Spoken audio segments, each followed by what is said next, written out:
and that we should use a stern anchor or something to restrict swing. It also says to be on the lookout for kelp reefs and submerged rocks. Yeah, got that right here, he said, jabbing at the sonar.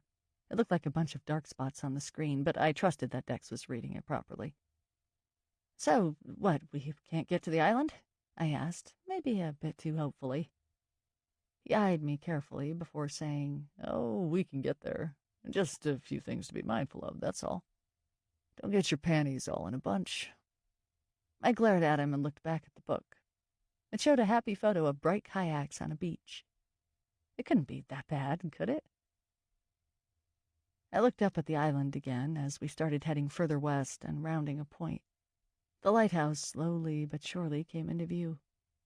Thankfully, it wasn't a lighthouse like the one me and Dex had met in, the one with old Roddy on my uncle's farm. It was just a tall white post with a light at the top. Below it, the cliffs sloped to the churning waters.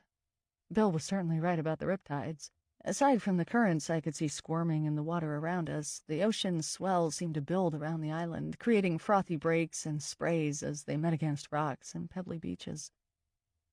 Well, I'm just gonna sit over here, I said, gesturing to the bench. If you need help, you know where to find me. I sat down and tried not to watch the progress of the boat with an eagle eye. I was freaked that we were going to run into some hidden reefs or get tangled in a kelp forest. I looked behind me at the Zodiac we were towing and thought if anything was going to get stuck, it was going to be that thing. Dex was absorbed in complete concentration, and rightfully so. As he watched for rocks on the radar and spied telltale currents up ahead, I looked over at the island. We were pretty much in the slight cove, and the shore wasn't too far away. I could make out the individual branches of the fir trees, the glowing green of the ferns nestled at the bottom, sparkling in golden rays of sunlight, the smooth shapes of the rocks that made up the shoreline. Seagulls darted to and fro, and with the sound of the motor at a minimum, I could hear the waves rolling the rocks in a rhythmic manner.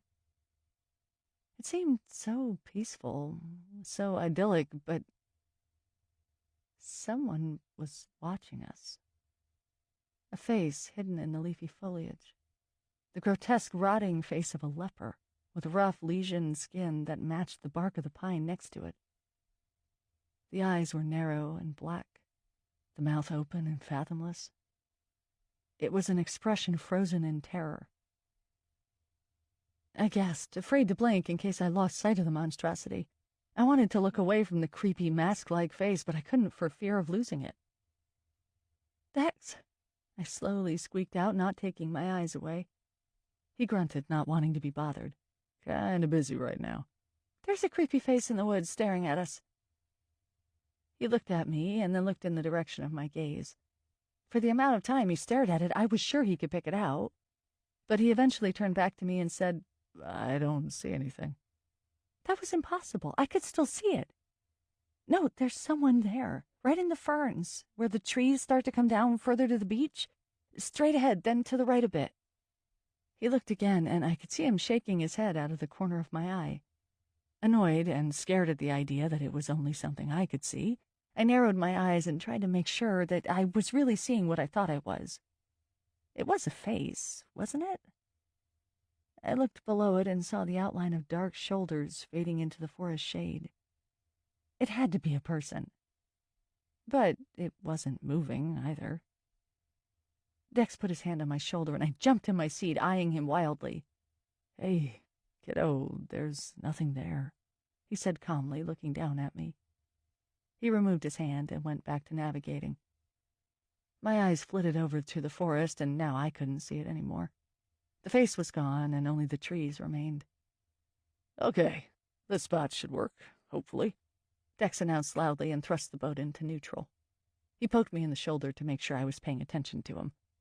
Can you hold the wheel steady and press this button here when I tell you to? It will be stop and go, and you'll have to hold your finger down to make it run.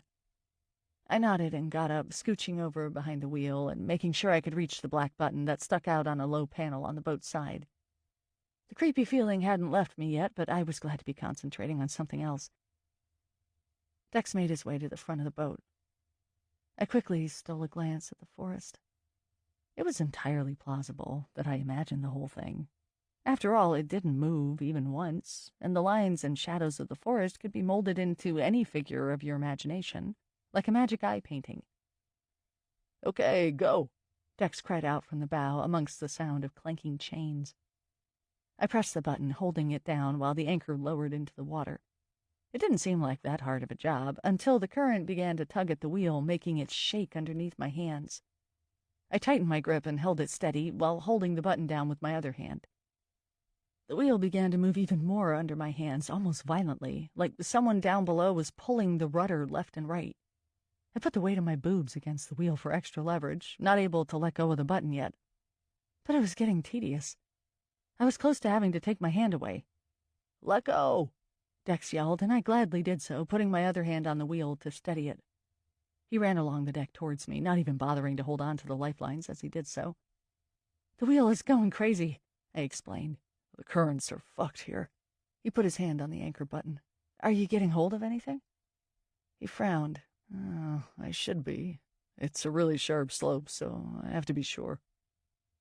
After a few moments of hearing the anchor motor purr, he let go with satisfaction and turned off the boat. He looked at my white knuckles at the wheel and smiled wryly. "You can let go now," he said. "We aren't going anywhere." I did so, and the boat swung quickly to the left away from the island. It was almost as if the island was giving it one huge push to stay away. I almost fell over, but Dex grabbed my arm quickly. "You were saying?" I glared. He sucked in his lip and looked back at the shore while the boat continued to spin like the second hand on a clock. He grabbed hold of the wheel and kept it steady. He glanced down behind him. There's no stern anchor to keep us from swinging all weekend." "Does it matter if we aren't on the boat?" "Hell yeah, it does. The anchor is barely holding up front, and this is a fucking calm day for this place anyway. Another hour of this, and the boat will wiggle itself free. If we left, it wouldn't be here when we return." So what he was saying is that we were fucked. Oh well, time to call it a day and go back to the marina. Nice try, but not in the cards. I understood. Oh, but no. "Doesn't matter, there's an easy fix," he said while my shoulders deflated. "Here, take the wheel." I did so, shoving my weight against it. It was even harder now to keep steady than before. Just what the hell was going on in the water? It looked like a lot of commotion on the surface, but not enough to make steering as difficult as it was. The image of sunken coffins slowly rising to the surface entered my head.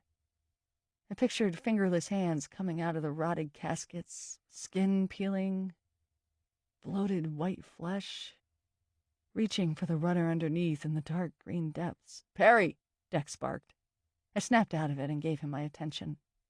He had lifted up one of the benches and was pulling out a long yellow rope out of a hidden storage area. "You hear me? Keep that wheel as still as you can. We're in a good position now."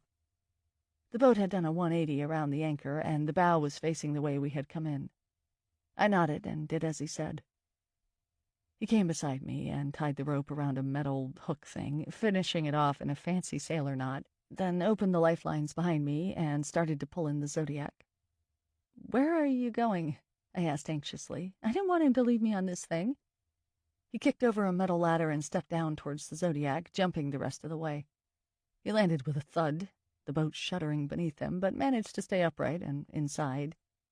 He pointed to the cliff area. There was a lone arbutus tree that was jutting out of one of the rocks. "I've got to tie us to that tree there," he said, starting the small engine on the Zodiac like a finicky lawnmower. After a few attempts, it roared, bluish smoke emanating from the tank, the propellers whirring violently. "Do you have enough rope?" I asked. He nodded and adjusted himself on one of the pontoons. He looked up at me. "Just hold it as steady as you can. Otherwise, she'll be leading me around. Make sure the rope doesn't tangle. I'll be right back." How many times had I heard that? And off he went. The little boat straggled a bit at first, and I could see Dex jerking the engine around, fighting off the current, but as soon as the boat picked up speed, it was smooth sailing. I watched him, aware that the wheel was trying hard to be free of my grasp. There was no way in hell I was letting go for anything. The rope trailed out from behind the Zodiac, and it looked like the spool of it at my feet was going to unwind sooner rather than later. Just when the rope's length was almost all used, Dex reached the rocky outcrop beneath the cliff. He killed the engine, leaped on land, climbed up over a few wet boulders, and reached the tree. It made me nervous. It was obvious that he knew what he was doing, and Dex could certainly be a little monkey at times, but seeing him scamper over those wet boulders, crashing waves beneath him, I knew it just took one wrong step for him to lose his footing and tumble backward into the sea. This seemed like an awful lot of trouble just to visit this island. Why the government decided to make it a park was beyond me. How the hell did most campers get here anyway? No wonder there was rarely anyone here. Half the people probably gave up. There was another island only a few miles away that had a dock and everything. The smart boaters went there. The crazy ones came to this hostile place. Hostile was the most apt term. From the moment we saw this place, the feeling of get out was running through my bones. I didn't like it at all, and all this trouble with the currents and the boat weren't helping. Dex got the job done, though. He had tied the line around the tree as much as he could before there was no more slack and got back into the Zodiac. He started the engine, motored along loudly, and within a minute he was back at the boat and climbing aboard. He breathlessly tied the Zodiac back to the boat and said, "Now let go."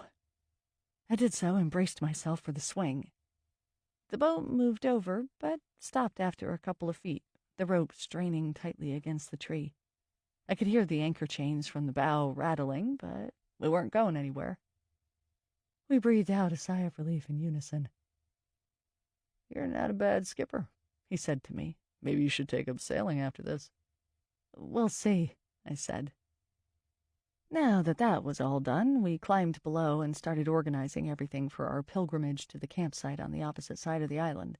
We had 2 large backpacks, each full of our personal crap, a small cooler that Dex had stuffed with food we had purchased on the way to the marina, a small cooking stove with propane, a long duffel containing the tent, pegs, mattresses, and a tarp, 2 sleeping bags, 2 pillows, the large professional camera, the handheld camcorder, a strange old camera case I hadn't seen before, an SLR camera, 2 large golf umbrellas, lighting boards, a small pack full of our ghost hunting equipment and the like, Dex's laptop, and a bunch of other crap.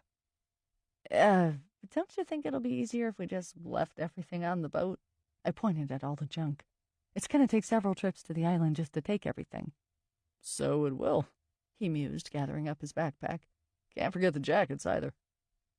He went forward to the cabin and pulled them out. They were real, proper sailing jackets. I knew they would come down to the knees on me. He placed them in my hands, then noticed the look on my face. "What?" "I'm just saying, maybe I should stay on the boat. That will at least cut down on bringing some stuff." "Are you getting cold feet?"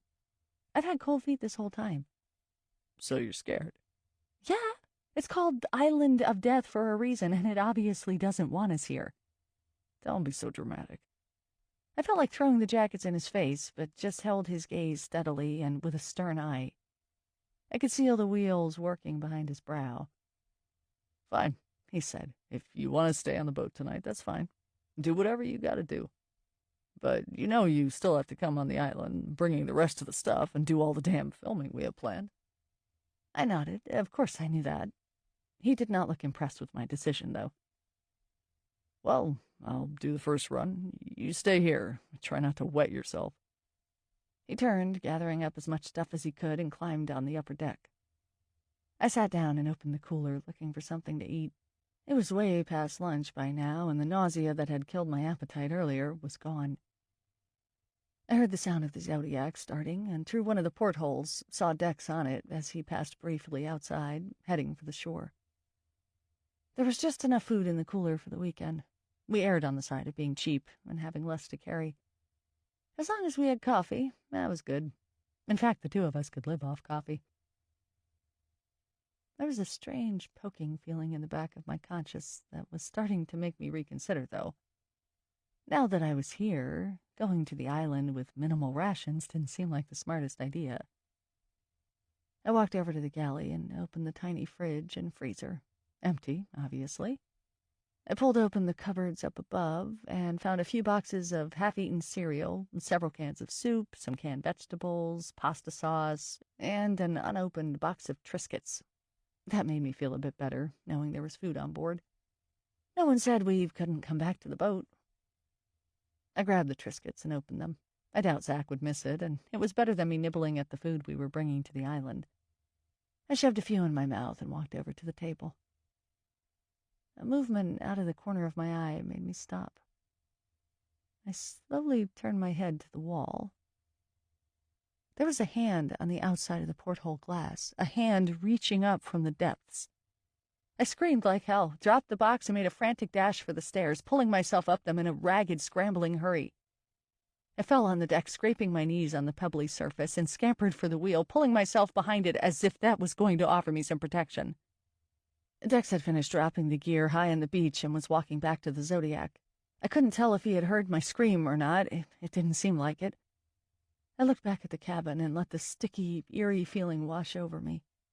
The cabin wasn't the problem. The hand had been on the outside of the boat. Someone had to have been in the water, like they were trying to climb on board. That thought made me want to vomit, and having my back to the open sea was now becoming a problem. I stepped out from behind the wheel and stood as in the middle of the cockpit as I could.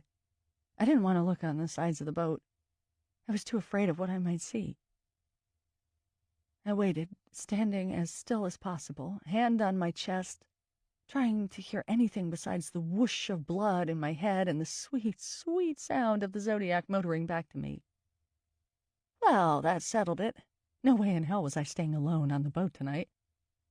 Within a minute, Dex was back and climbing back on board. He retied the rope, giving me a funny look. "Are you okay?" he asked, coming over to me. "You look like you've seen—" He didn't finish the sentence. "Can you do me a favor and look on the sides of the boat?" I squeaked. "The left side, in particular?" He appeared confused, but did what I asked. He glanced over the left side. "What am I looking for?" "There's no one there." "No," he said slowly. He walked over to the other side and did the same. "No one or nothing there either." He stopped in front of me and folded his arms. "What's this about, then? Saw another face?" I could tell he wasn't going to be very supportive, no matter what I said. "No, I didn't see a face, but I'm definitely not staying on the boat tonight." He smiled wryly. "Decided you would miss me too much?" "Something like that," I answered. A wave of suspicion clouded his eyes. I wasn't sure if he was judging my sanity or what, but he didn't say anything. Had it been the other way around, I would have been bugging him to death, but I guess that is where we differed. Well, that and the fact that I wasn't a medicated nutter. He let it go, and I decided to as well. I probably just thought I saw a hand. Maybe it was a gull or something flying past, I don't know. We climbed back down, and my eyes immediately went to the window. He was right in that he didn't see anything. Whatever it was wasn't there anymore. Yet I couldn't get the image out of my head. I know I saw a hand. I had seen it clearly. It was a greenish-white, bloated and scabby. The palm had been open and pressed firmly against the glass, the wrist and arm leading down below, out of sight, belonging to somebody. Dex gathered the rest of the stuff. I supposed I should have helped, but something was bothering me. I walked over to the window, heart in my throat, and peered closer at it. I moved my head around, trying to lose the glare from inside the boat, and then I saw it. There was a very faint impression on the glass, like half a handprint. I could make out the lines where they would have snaked across the top of the palm. It was fading quickly. "Come look at this," I commanded. No time to explain or ask nicely. To his credit, Dex came right over, his head right beside mine, smelling like cigarettes and aftershave. I pointed at the mark on the glass, careful not to touch it myself. Not that it mattered, since the impression was on the other side. "Look," I whispered, and looked at him to make sure he saw it before the impression faded before our eyes. His eyes were locked like lasers. He saw it. "It looks like an oil or heat smudge," he said. "What is it?" "It's a handprint," I said incredulously. He frowned. It was all but gone now. "Are you sure? Did I touch the side of the boat?" "No, not you. While you are on shore, I saw a hand come on the glass, on the other side, like this." I put my hand on it to demonstrate. When I lifted it off, I too left a mark, albeit a full one. "You saw a hand?" Now it was his turn to sound disbelieving. Yes, I hissed. I didn't tell you because you wouldn't believe me, and then you said you didn't see anything, so then I didn't believe me, but here it is. Here it was, he conceded. He rubbed his chin as we both watched the mark I left disappear, at a much quicker rate than the other one. I prayed that he believed me. I wasn't crazy, and I wasn't making it up. There was proof, and he saw it. I don't know if that was a handprint, he said finally. He looked at me carefully, obviously afraid that I was going to blow a gasket at him. He was on the right track, but I managed to suck the explosion inside. It was a handprint, I stressed through my teeth. You could have given it a palm reading. Now what kind of fucking ghost leaves a handprint? The same kind that leaves a mark, he said invitingly, and reached over with his hand and stroked his fingers slowly down the length of my neck. Here.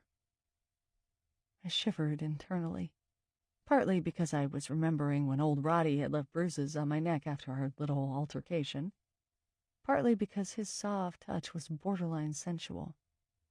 That and the serious, almost seductive look in his eyes as he stared at my neck, like a vampire before its first meal. So, what do we do? I whispered, trying not to break the moment. His eyes met mine. I wasn't sure if he was thinking about ghosts. I was thinking about him running his wide tongue down my neck. Maybe that's what he was thinking, too. A weird, heady tension was building up inside of me and spilling out into the air. We keep doing what we're doing, he said, his voice low and gravelly. And try and keep a camera on us at all times. He held my eyes for a few extra beats before straightening up and going back to the stuff. I eyed the glass again, feeling the tension dissipate. You believe me, though, right? I asked him, coming over to his side and bringing my backpack onto my shoulders. Please say you do believe me. I do, kiddo. If you say that was a handprint, then that's what it was. Thank you, I said softly. Of course, it would be better if I had seen it too, or if you got it on tape, but since we just got here, I'm going to take this as a sign of things to come. I'm sure this is only the beginning. He scooped up most of his gear, gesturing for me to take the cooler and the ghost equipment bag, and headed up the stairs. His words were not encouraging. This was only the beginning. We weren't even on the island yet. Chapter 8. I guess when you expect the worst, it's always a pleasant surprise if everything ends up going smoothly. I totally expected some dead soul to rise up from the waves and overturn the Zodiac as Dex and I motored toward shore, or perhaps we might have run into some hidden rocks and sank, then get pulled down by that hand. But we didn't. We arrived in one piece and, loaded down with stuff, pulled the Zodiac up along the pebbly beach until it was far away from any rebellious tides. Dex even tied it to a tree to be safe. The fact that we had to carry so much shit in a half-hour trek across the island was also distracting me from the ghostly dangers that lurked about. I had the backpack on, my sleeping bag under one arm, the cooler under the other, a camera case and the ghost equipment bag hanging off of each shoulder, and the lighting boards in my hand. The weight was nearly unbearable and made it hard to walk on the stones. Dex was no better off, but at least he had the frame to carry everything on him, like some sexy overloaded pack mule. And he somehow managed to fish out a camera out of the old-looking case. He shoved it in my free hand. You film our walk, he said. I looked down at it. I hadn't seen one of these in years, but it was a totally vintage Super 8 camera. Luckily, that meant it was easy for me to carry. It's kind of shaped like a gun, but still. If I fell over at any point, and that was very likely, the camera would be the thing breaking my fall. Okay, I said slowly. He reached over and flicked it on. But don't film anything unless you have to. You've only got 3 minutes and 20 seconds of film before we have to refill, and we won't have the time to do that yet. Or I won't have the patience. I wanted to ask him why he didn't film it, but he did have both his hands full. What a little opportunist he was. Dex walked into the forest, and I followed. We broke through the bushes, taking our time since both of us weren't very agile, and came across a small trail heading up and down with the coast. We walked along the path in silence, listening to the cry of faraway ravens, the crunch of dead leaves and broken twigs beneath our feet, and the sound of waves against the shore, stirring the pebbles. From the glimpses between the heavy trees, I could see that Mary Contrary was still anchored out on the water. Whether she was tied up or not, I was still going to worry about her. What if we came back to the boat tomorrow to charge our phones and she was gone? I had a mini heart attack just thinking about it. After we trudged along for a few minutes, another faint trail looked like it broke off into the depths of the forest, marked by a red and white plastic disc on a tree. Straight or a turn? I asked Dex as he stood at the intersection. Is this even a path? He pointed south where our path continued. Oh, if we go south for a bit, we can see the ruins of the caretaker's cottage. That sounded creepy. How about we come back and do that? Let's just get all this crap off of us. He nodded, and we started on the path heading inland. It wasn't as well trampled as the perimeter trail, and with each step we took over the jumbled roots and overgrown ferns, I felt more and more uneasy. Sometimes the path wasn't even obvious anymore, especially when the spaces between the trees opened up. It took Dex's vigilant eye on spotting the discs on the trees to keep us going in the same direction. It was when we reached this strange little glade that I told Dex we had to stop. My shoulders were killing me, and the cooler was slowly but surely working its way out from under my arm. I probably could have picked a better place. All the trees around us were dead and decaying, weighed down by old moss that dripped with stringy moisture from their branches.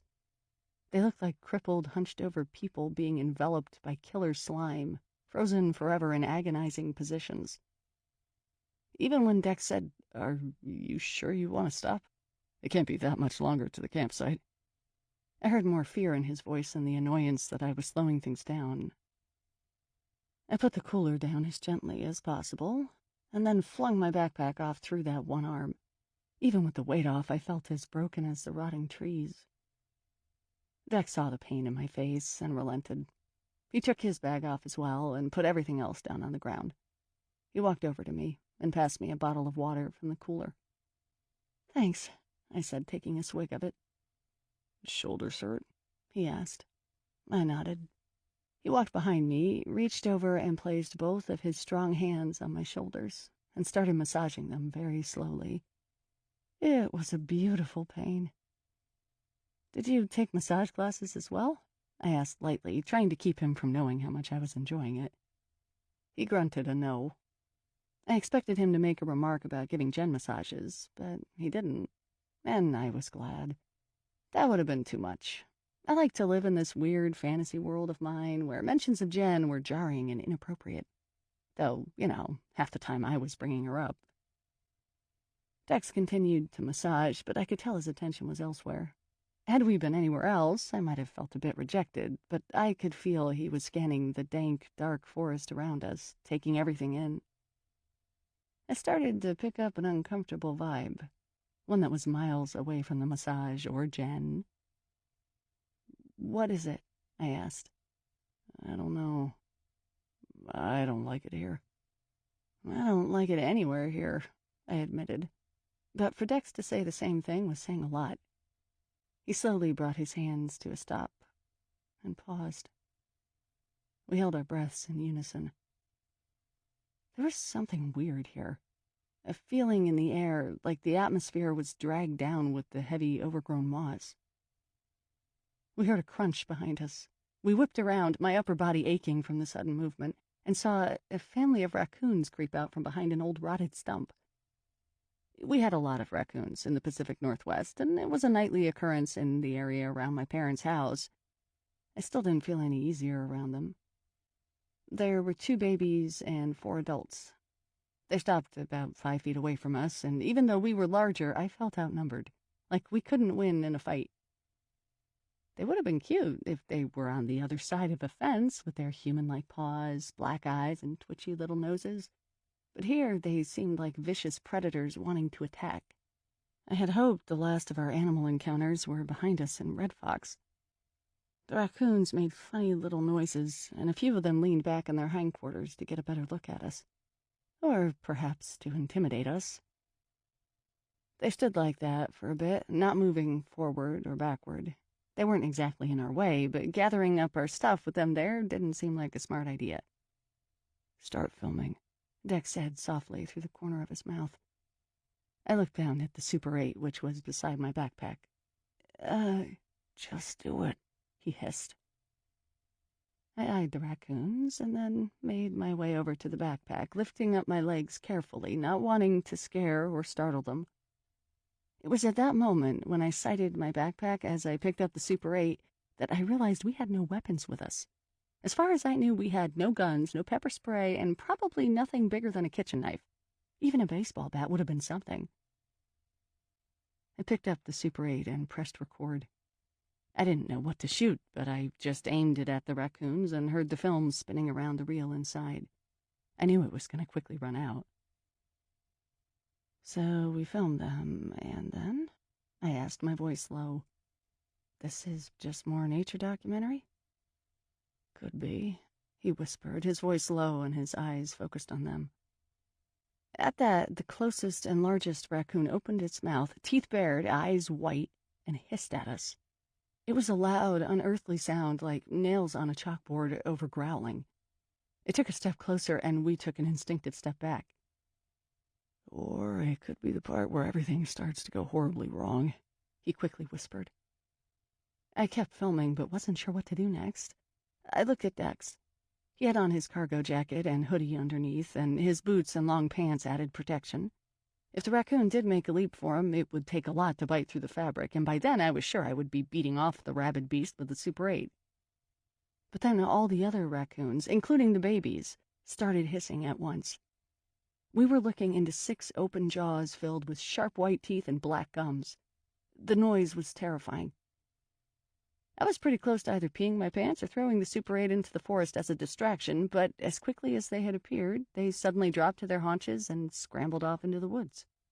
It reminded me of a pack of dogs responding to their owner calling them home. I hit the off button and let out yet another sigh of relief. "What the fuck was that?" Dex looked a bit shaken. "Guess they aren't used to humans intruding on their property. This is probably their little territory here." "Well, they can have their fucking territory," I said, and quickly gathered up my stuff. I was getting the fuck out of there, pain or no pain. Dex did the same, and within minutes we were leaving the dead area, our legs moving faster than they had all day. It only took about 10 minutes before the claustrophobic tangles and damp undergrowth were forgotten, and the foliage was replaced with waist-high green salal bushes that allowed for uninterrupted views of the water and the beach. Though I didn't feel 100% welcome here, this area was at least bright, and the traces of the campsite brought in an air of civilization. I was even comforted by a sign for the drop toilet. The trees around this area were quite bare around the bottom. Their branches didn't start until quite high up, which gave an open, airy feel to the campground. Judging from the breeze that was steadily picking up from the water ahead, it was probably due to the continuous bashing from coastal weather. We walked down the path that led us past the 7 campsites, each marked with a square gravel plot and a picnic table, and stopped among the dry, knee-high grass that led down onto the wide, expansive curve of beach. With the smaller Little Darcy Island just across a tumultuous stretch of water, and the lumps of the unit rocks just south of it, it could have made a beautiful postcard. To my relief, Little Darcy had a fairly large house on it, nestled among the trees. It was the house a rich recluse would have owned. "Do you think anyone lives on it?" I asked hopefully. Though I knew the short stretch of ocean between the 2 islands was notoriously turbulent and impossible to swim across, it would be comforting to know help was just a stone's throw away. But Dex just shook his head before heading back up the trail toward the campsites. "I doubt it. Not now. Maybe in the summer." Discouraged at that, I sighed inside and followed him back to the sites. We decided on the one closest to the beach. It had the best view, and I was happy to be as far out of the forest as possible. The only problem was that if the weather turned, our tent was going to take more of a beating. But since everything seemed okay for the moment, we would just deal with that when and if it happened. It felt good to have the backpacks off of us, but we didn't have time to relax and enjoy it. A quick glance to my phone told me it was already 2 p.m., and the sun would be setting in about 2 hours or so. I sent off a quick text to Ada and my dad to let them know I was okay and had made it safely. No point in telling them about any of the hassle we had had. Then we made quick work of the tent. I couldn't remember the last time I had been camping, but as usual, with Dex, it was like second nature. Also, it was his tent, after all. I helped him when I could, holding down the pegs, fishing the poles through the tent legs, and keeping everything together. He even went so far as to put a wide tarp on top of the tent strung between nearby trees to shelter us from any rain. "Well done, sir," I said, admiring his handiwork when he was done. He wiped his hands on his pants and gave me a tense smile. I stooped over and entered the tent. It was a 4-person tent, so it was just big enough that I could stand up, albeit hunched over with my neck at a crazy angle. We laid out the large, foamy mattress on the bottom and put the sleeping bags and pillows on top. I took the right side and put down my backpack, bringing the books out and other essentials I didn't want to go digging for later. Dex pointed at the books. "You better get your script ready. We don't have much time if we want to shoot some stuff before the sun goes down." "What kind of stuff?" I asked, stiffening. For some reason, I didn't think we'd be shooting anything with me on camera today, but like I said earlier, he was an opportunist. "Just the intro. You know the drill. There's that little grassy hill to the left out there that looks over the beach. Would be a perfect shot. You go whip something up. I'll get everything here ready. Then we'll shoot it, come back here, and we'll figure out what to do for dinner." Dinner sounded good. The Triscuits were barely holding out inside of me. I scooped up the books, as well as a notepad and pen, and got out of the tent. He obviously needed some time alone to get his shit together. Probably wanted some privacy to talk to Jen on the phone, or something like that. I looked down at the beach, and the dried, reddish logs spread out along its length. It looked like the least scary place for me to do some work. I walked further down the beach than I initially planned. Picking what log to sit on was a bit like trying on underwear. Some had bird poop on it, some were too small for my ass to rest comfortably on. Eventually, I found a nice broad one and took a seat. I was at the very end of the beach and had a wonderful view of our blue tarp poking up amongst the trees and leafy bushes, the grassy knoll that Dex had been talking about, and the short distance to Little Darcy across the way. Gulls flew about in the sky, letting out an occasional cry, while other birds floated among the waves. I wasn't sure where to start with my reading and what I should incorporate into my quick introduction script, but it didn't take long for me to feel completely creeped out again. It turns out that where the lepers' housing had been was where the campsite now was, and that the graves where they were haphazardly buried were all over the place. Apparently they were never marked, either, except by a small mound or by the placing of a boulder or two. I had already seen a few places like that around the tent, and the realization turned my spine to custard. I twirled around on the log, suddenly afraid with my back to the dark bushes, and had dismounting urge to flee.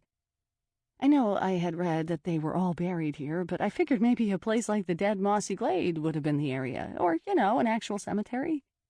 Not where I was, where we would be sleeping tonight, and where so many other people had slept.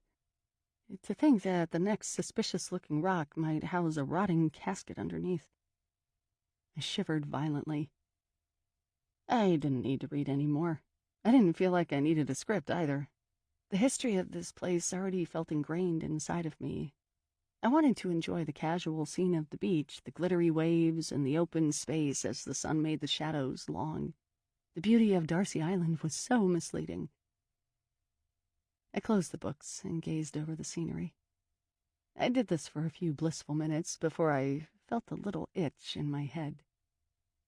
Surfing the internet seemed like a better, more distracting use of my time.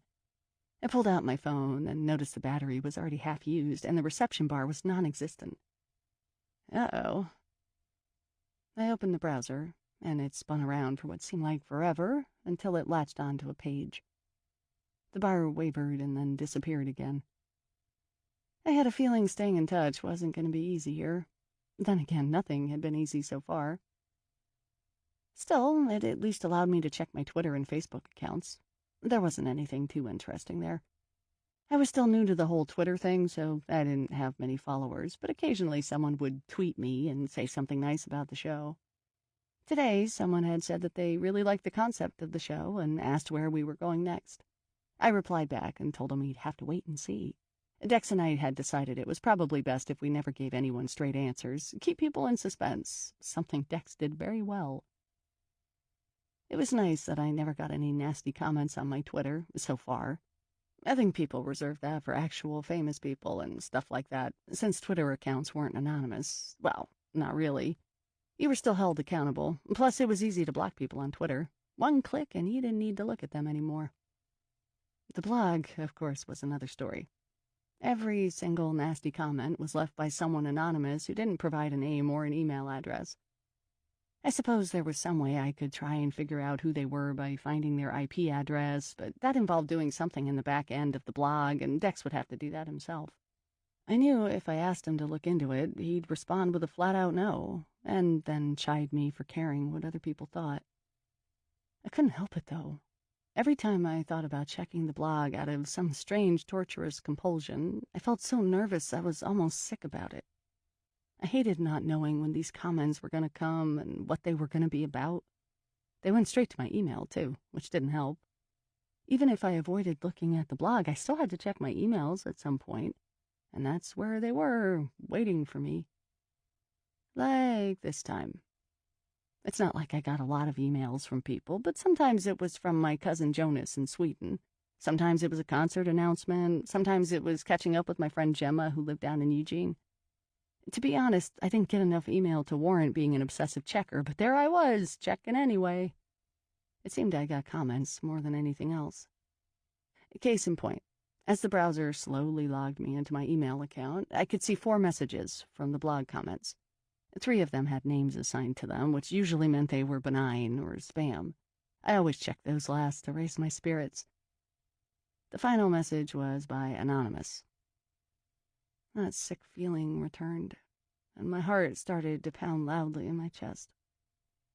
It was a different kind of fear than the one I was experiencing on the island. It was almost more upsetting, in a way, which was really ridiculous. It was just words, silly, stupid words from people I didn't know. It shouldn't have been as terrifying as camping on a ghostly leper island, yet it was. I took a deep breath and clicked the name. I closed my eyes as the internet was found among the spotty reception, and waited. On the plus side, my fear of the island was subsiding. I opened them slowly and looked down. The comment was short and read, "I can tell from looking at your face that you've never accomplished anything in your life. It's sad that this probably is the high point. Thank God you're too fat to have an ego." Ouch. Major fucking ouch. I felt tears pricking hotly at the nerves behind my eyes. It wasn't so much the fat thing. I was kind of used to that by now, and it was such the typical cheap shot to take on a female who had a little meat on her bones. It was the other thing. It hit a little too close to home, to be honest. This actually was the most I had accomplished. At least it felt that way. And they were right. That really was sad. "What the hell are you doing?" I looked up and saw Dex storming toward me like a gruff freight train, the pebbles kicking up behind him. I must have totally been in my own little world to not have heard him coming. He stopped in front of me, spied the phone, and yanked it out of my hands. "Hey!" I yelled at him. He looked at the phone and read over the email with disgust. Another comment? "Nice. Way to play the fat card again, you bitch." He struck my phone in his pocket, shaking his head at me. "I gave you a simple task. Read the bloody books and work on a fucking script. And instead you're back to checking the blog again. Do you like to torture yourself?" If I wasn't close to crying before, I definitely was now. Those hot prickles came faster. But I couldn't cry in front of him, and not over that. So I channeled the tears into anger and gave him my most potent glare. I can check whatever the fuck I want to check, especially when it's on my own phone. "You're technically on the clock right now." "Oh, whatever, Dex. Since when is it any of your business? And why do you care so much? I don't believe you have that much concern for my well-being." "It is my business. You know I have to keep you in check here, and that's hard to do when you keep getting sucked into this shit." "You don't think much of me, do you?" He sighed loudly and rolled his eyes to the heavens. He plopped down beside me on the log, leaned forward with his elbows propped up on his knees, and folded his hands into a steeple. I'm only going to say this once, kiddo, he said slowly, his voice bordering on fatherly and fed up. You know, I think the world of you. Actually, that was news to me. He could see the skepticism on my face. I do. All those things I said last night about you, I meant them all. Ugh, why did he have to throw that in there? Butterflies at the pit of my chest were beginning to stir. They did not need the encouragement. But again, it doesn't and shouldn't matter what I think. It's all about what you think. What you think about yourself. Obviously, this crap is getting to you. Otherwise, you wouldn't bother checking and you wouldn't be getting upset. I'm not upset, I said and opened my eyes wider. He gave me a sad smile. You looked pretty miserable as I was coming over. You think you're pretty good at hiding those eyes of yours, but you're not. Well, I'm sorry I'm not as deceptive as you are. It's a learned art. You're better off learning how not to give a shit about what other people think of you. Whether it's what some strangers on the internet think, whether it's what your old classmates think, or what I think, or what your parents think. In the end, no one's opinion should matter but your own. So, you're saying I shouldn't be listening to you right now? You're not getting out of this that easily. And I'm not giving you your phone back, either. I stared at him, dumbfounded. He had to be joking, but his eyes said he wasn't. You're confiscating my phone? He got up off the log. For now. We're all ready to shoot. I've got the camera up on the tripod. Lighting is perfect. We are ready to go, and I need you in the moment. Need you to be here and ready to tell the island's tale. I was barely listening to him. My eyes flitted to the water, finding the rhythmic waves a less aggravating sight than Dex lording over me with a stupid smug look on his face. Sometimes I felt like we were total equals with each other, and other times it felt like we were in some bizarre teacher-student situation, or doctor-patient, as it seemed to be now. "Oh, now you're mad," he said mockingly, bringing a cigarette to his mouth and lighting it. I avoided his face and sucked in through my teeth. Stupid jerk. I had half a mind to pick up one of the stones and throw it at him. The anger inside me was astonishing enough that I was almost afraid I'd do it. He twitched a little, too, as if he could feel the energy rolling towards him in an invisible wave. But I just got to my feet, grabbed my books, and walked off towards the grassy knoll, my feet sliding awkwardly on the stones as I went. "Where are you going?" he asked. I didn't answer. It should have been pretty obvious. I could see the camera already set up on the hill. All he needed was me. Might as well get this part over with. I wasn't exactly in the camera host mood, but by God, I was gonna have to fake it. I made a quick stop in the tent. I zipped the door behind me so he'd have the common sense not to come in after me, and attempted to make myself camera ready.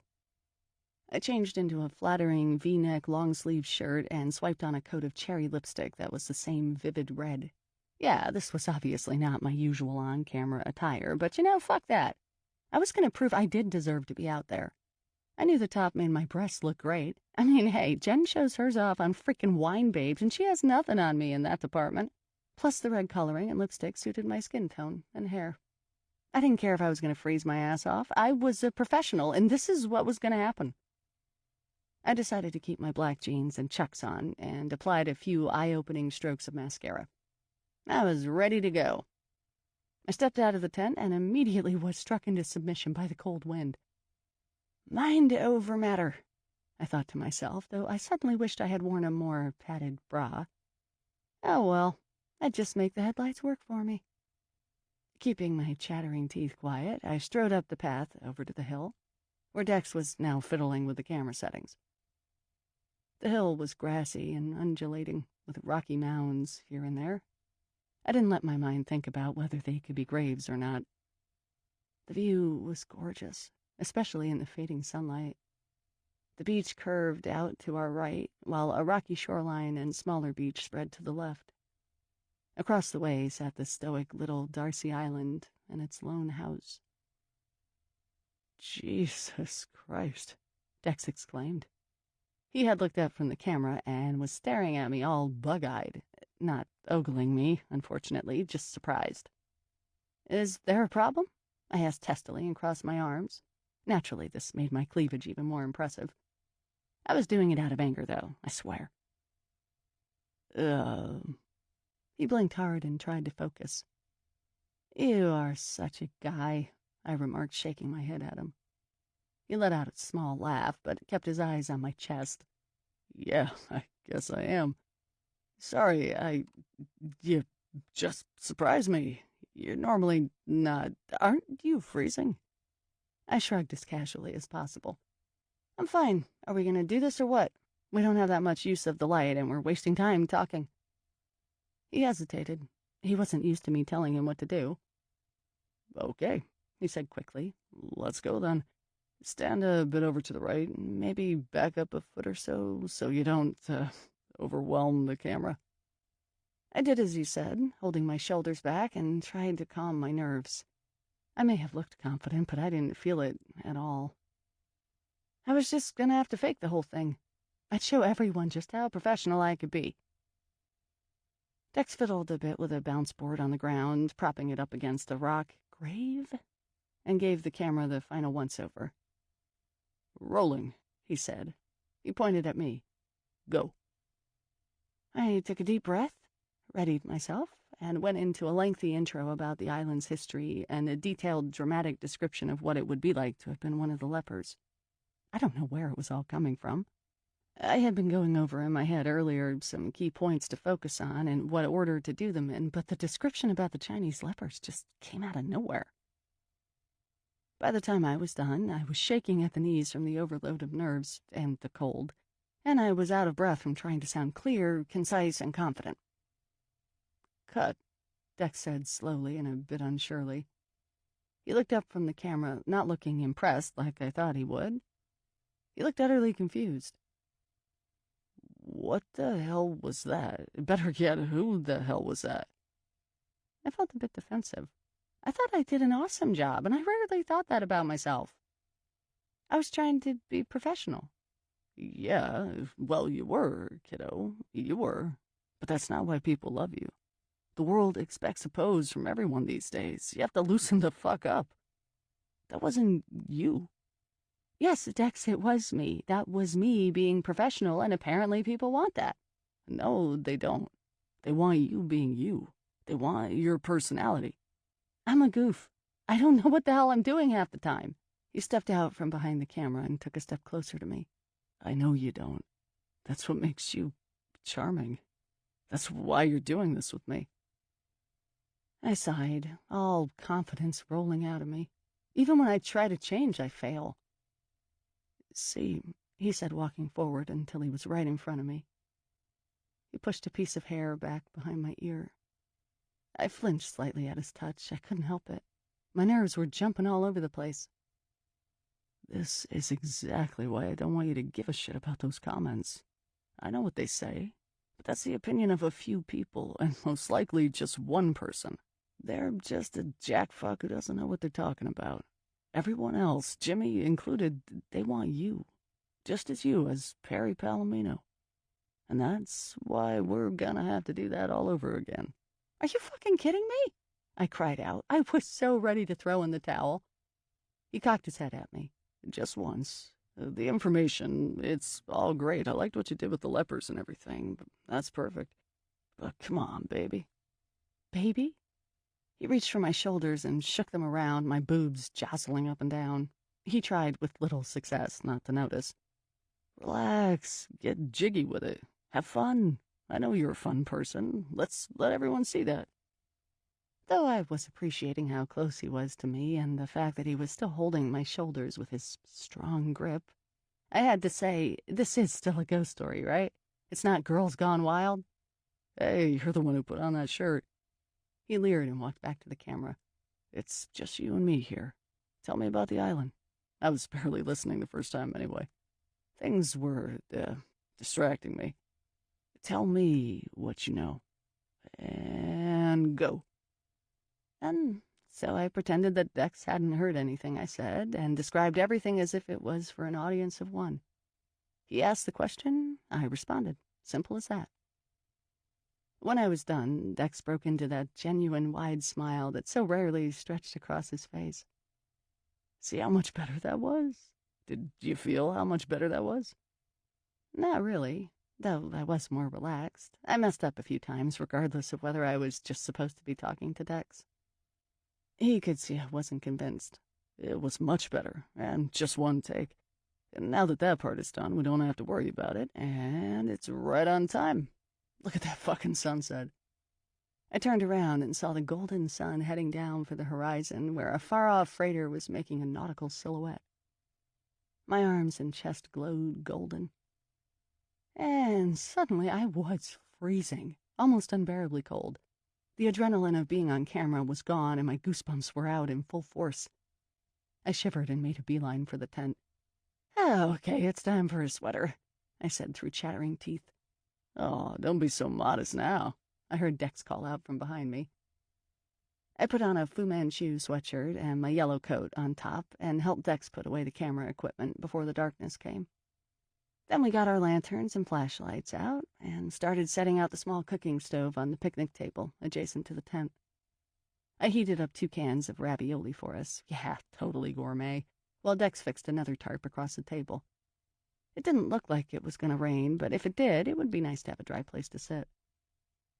By the time the tarp was up and we were all organized for the night, it was pitch dark. We sat across from each other at the table and spooned ourselves our dinner into our paper bowls. The lantern sat at the end of the table, providing just enough light to see by, and, dare I say, the glow was pretty romantic. The Super 8 camera and the night camcorder were beside Dex on his bench, while the books and a heavy-duty flashlight were on mine. As far as I knew, we didn't have any plans to go exploring tonight, which suited me just fine. But you never knew what might come exploring our way. "There are no bears on the island, right?" I asked. I knew there probably weren't. It was way too small for them, and I hadn't read about it, but I figured it would be good to know since we had food out and all. Or at least the smell of food. I finished all my ravioli in seconds flat. Dex shook his head while he placed our empty bowls in the garbage bag hanging off the table. "No, but I wouldn't count out those raccoons. I'll put the garbage and the food away from the tent in case those little turds pay us a visit in the night." I didn't like the idea of those nasty little creatures lurking somewhere in the forest, waiting for us to fall asleep. Beyond us in the tent, we could only see blackness. It was giving me the major creeps, not knowing what was out there beyond where the weak light fell. I shook it off and noticed Dex was staring at me. "What?" I asked. "You okay?" he said. Yeah, it's just fucking creepy here at night." That was starting to become an understatement, and fast. The bad vibes and feelings that first washed over me when the Mary Contrary pulled into the cove were coming back, poking at me in different places. My mind wanted to think about the graves we could have been sitting on top of. It wanted to think about the coffins being delivered. It wanted to think about the hand coming up from behind, and I turned around quickly, sure that something was coming. But only the salal bushes and the nearest trees glowed in the light. I faced Dex with a sheepish grin. "I've got your back," he said, leaning over and fishing something out of the cooler that was on the ground beside him. "I'll let you know if something is coming to get you." He produced the bottle of Jack Daniels he had bought at duty-free and placed it triumphantly on the middle of the table. "I think this will cure what ails us tonight." "I might need the whole bottle," I joked. "We'll see. You're at least getting half of it."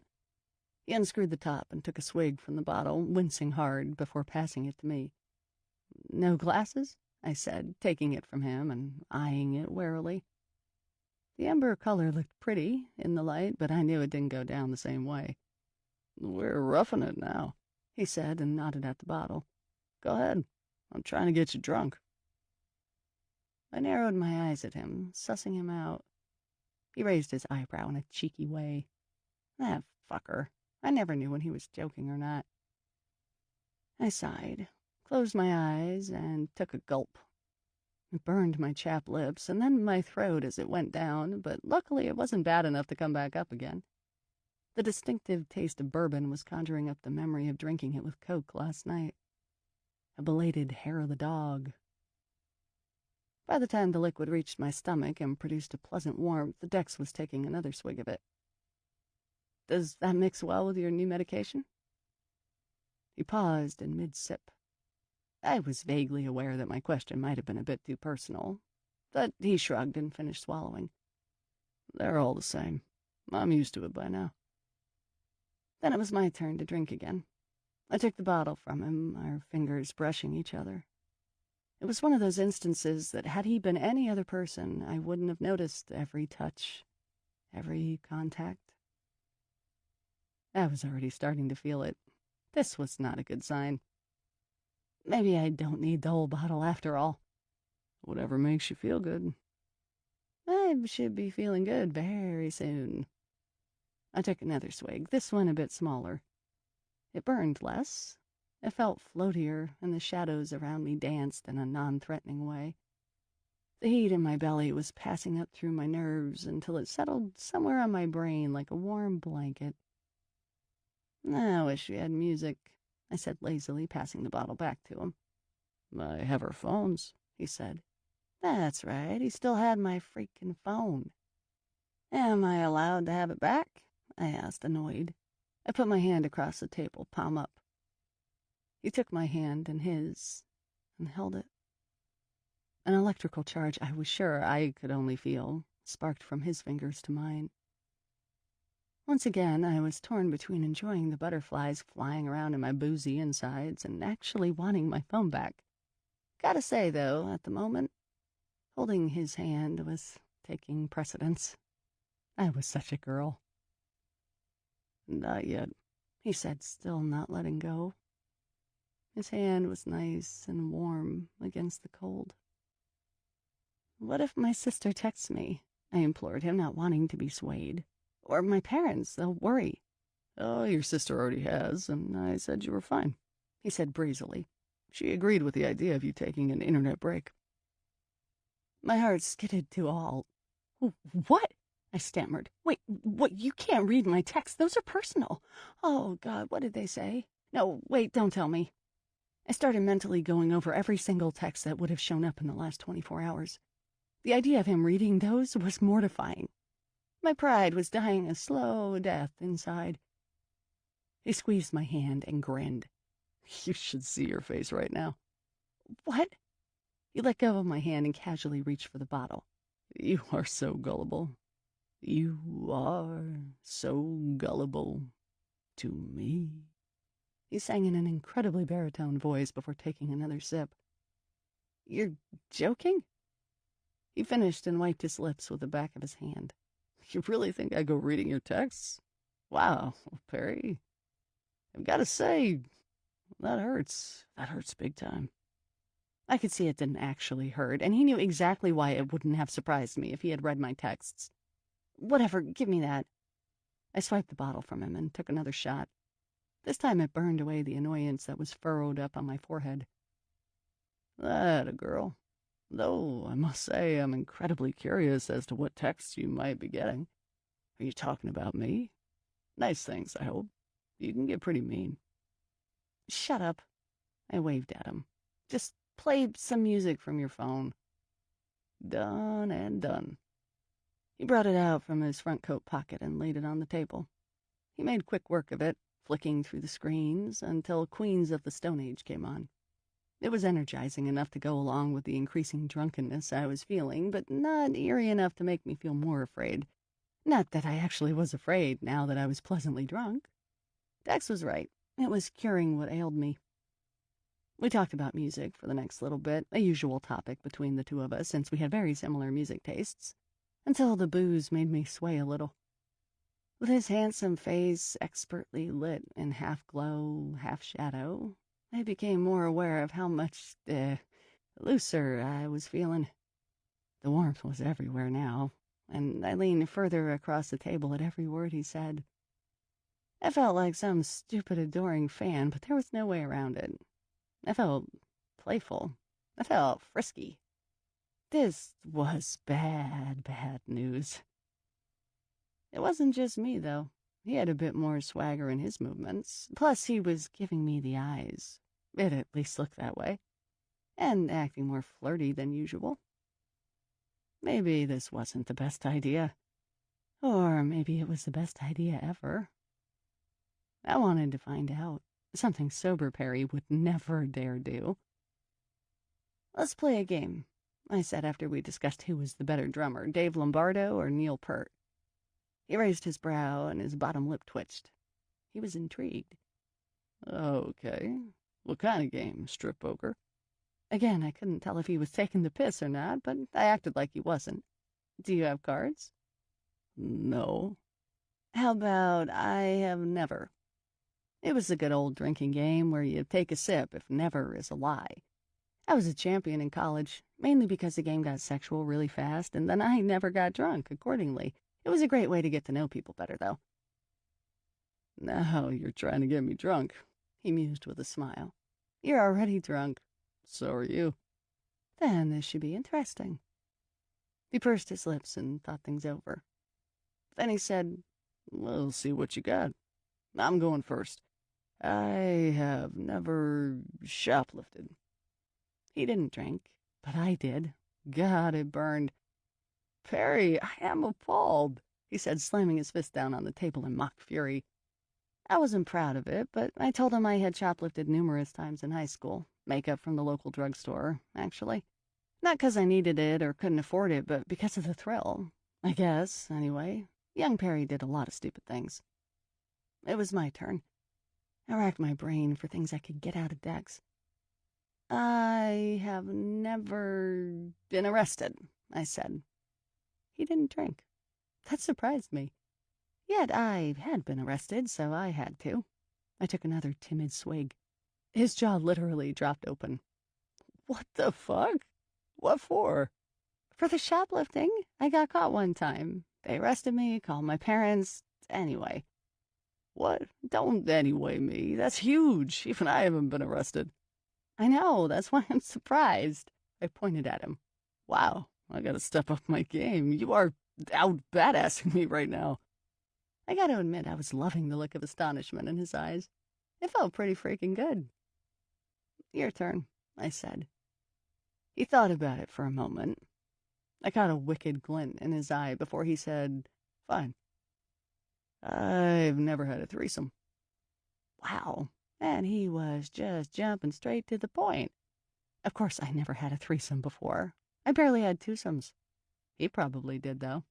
He was just looking for an excuse to show off.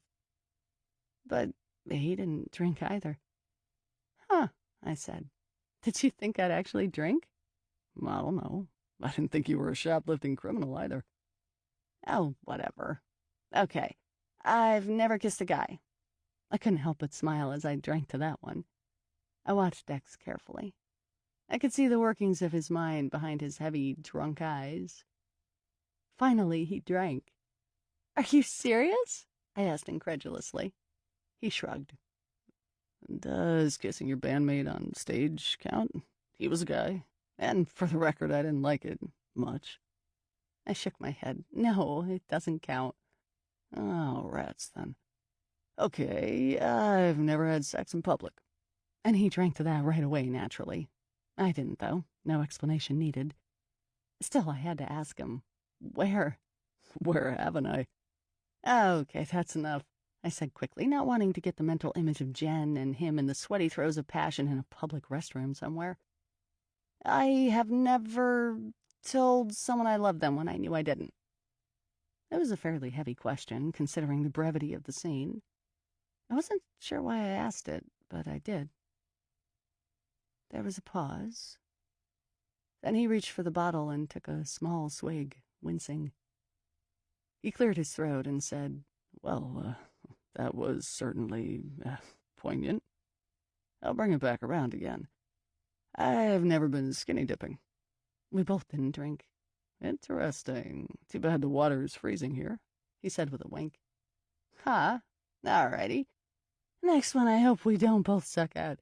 Let's see. I've never been cheated on." And I said it before I even realized what I had said. This question is normally standard. I mean, it's a common occurrence these days, sadly. It's just that in Red Fox, Dex's old college friend Maximus had brought up the fact that Dex's ex-girlfriend Abby had been cheating on him. He found out, they fought, and she died later that night from driving drunk. In Maximus's opinion, Dex had a hell of a time trying to recover from it. He still didn't know if he had. Dex had never known what Maximus had told me, so my reaction to asking the question, which was a face full of, oh shit, shouldn't have said that, probably told him all he needed to know. His face was pained, almost angry. He knew now. I quickly covered it up by reaching for the bottle and taking the biggest gulp possible. I wasn't lying, either. The flash of animosity and regret quickly disappeared from his eyes as he saw what I was doing and curiosity took over. I noticed he didn't drink. I didn't blame him, though he probably felt like it. "Who cheated on you?" he asked. "My boyfriend in college, Mason. He was a dick." "What happened?" I sighed and felt like drinking again just to get through answering the question. I wasn't still hurt. I mean, it had been a few years now, but the feelings could sometimes feel fresh. I didn't want to get into them here and now when I was feeling vulnerable. Tex had the right idea by lying. I don't know. I guess I wasn't attractive enough for him. "That's never it," he said quietly. "It was something else." Okay, it was something else then. Whatever. Who cares? He didn't love me enough. He didn't want me. I don't know. He's an asshole. That's all I know. "You never found out why?" I gave him a stupid look. Don't you think I fucking asked? Okay. No need to get mad here. It was your question. I rolled my shoulders, trying to get the building tension out, and stared at the wavering light of the lantern. He said it just happened. It was a study partner of his. He just didn't have the balls to tell me he wasn't in love with me anymore. He broke my heart, and I'll never forgive him for that. It really fucked me over. I glanced over at Dex. He was looking into the forest with a strange look on his face. Maybe he was relating. "Should we play something else?" I asked. This took a turn for the suck. Dex looked down at the phone to check the time. "Sure, I was having fun." I gave him a small smile. "Sorry, I know I brought it on myself." "Hey, it's all good. I learned something new about you. Might explain why Perry Palomino is perpetually single." It might. I still smarted to hear him say that, though. "I had wondered, he said softly. I was sure you'd just have to show your face at a concert in Portland, and you'd have a crop of guys in studded vests to choose from. I went to an Anthrax show at the Memorial Coliseum way back in the day. I saw many Perry types over there." The truth of that was I rarely went to concerts, even to my favorite bands, because more often than not, I had to go alone. But I didn't tell him that.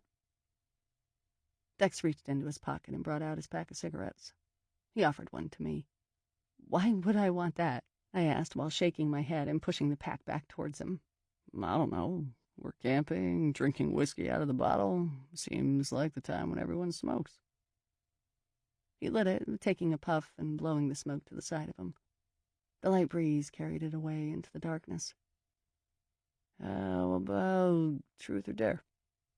That game was no better than the one before, but at least you had the dare element, which could get pretty exciting, or at least funny. Frivolity is what we needed. I agreed, and we were off and running. We stuck to dares for the first few rounds to put enough distance between us, and I have never.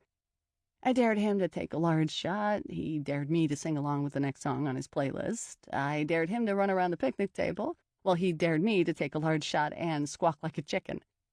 Then it was my turn again. "Truth or dare?" I asked, leaning forward on my elbows, swaying slightly. "Dare," he said without thinking about it. "I dare you to kiss me," I said. I don't know why I said it. Okay, I knew why, but it still surprised me to hear it coming out of my mouth, especially when we were just talking about cheating and all that.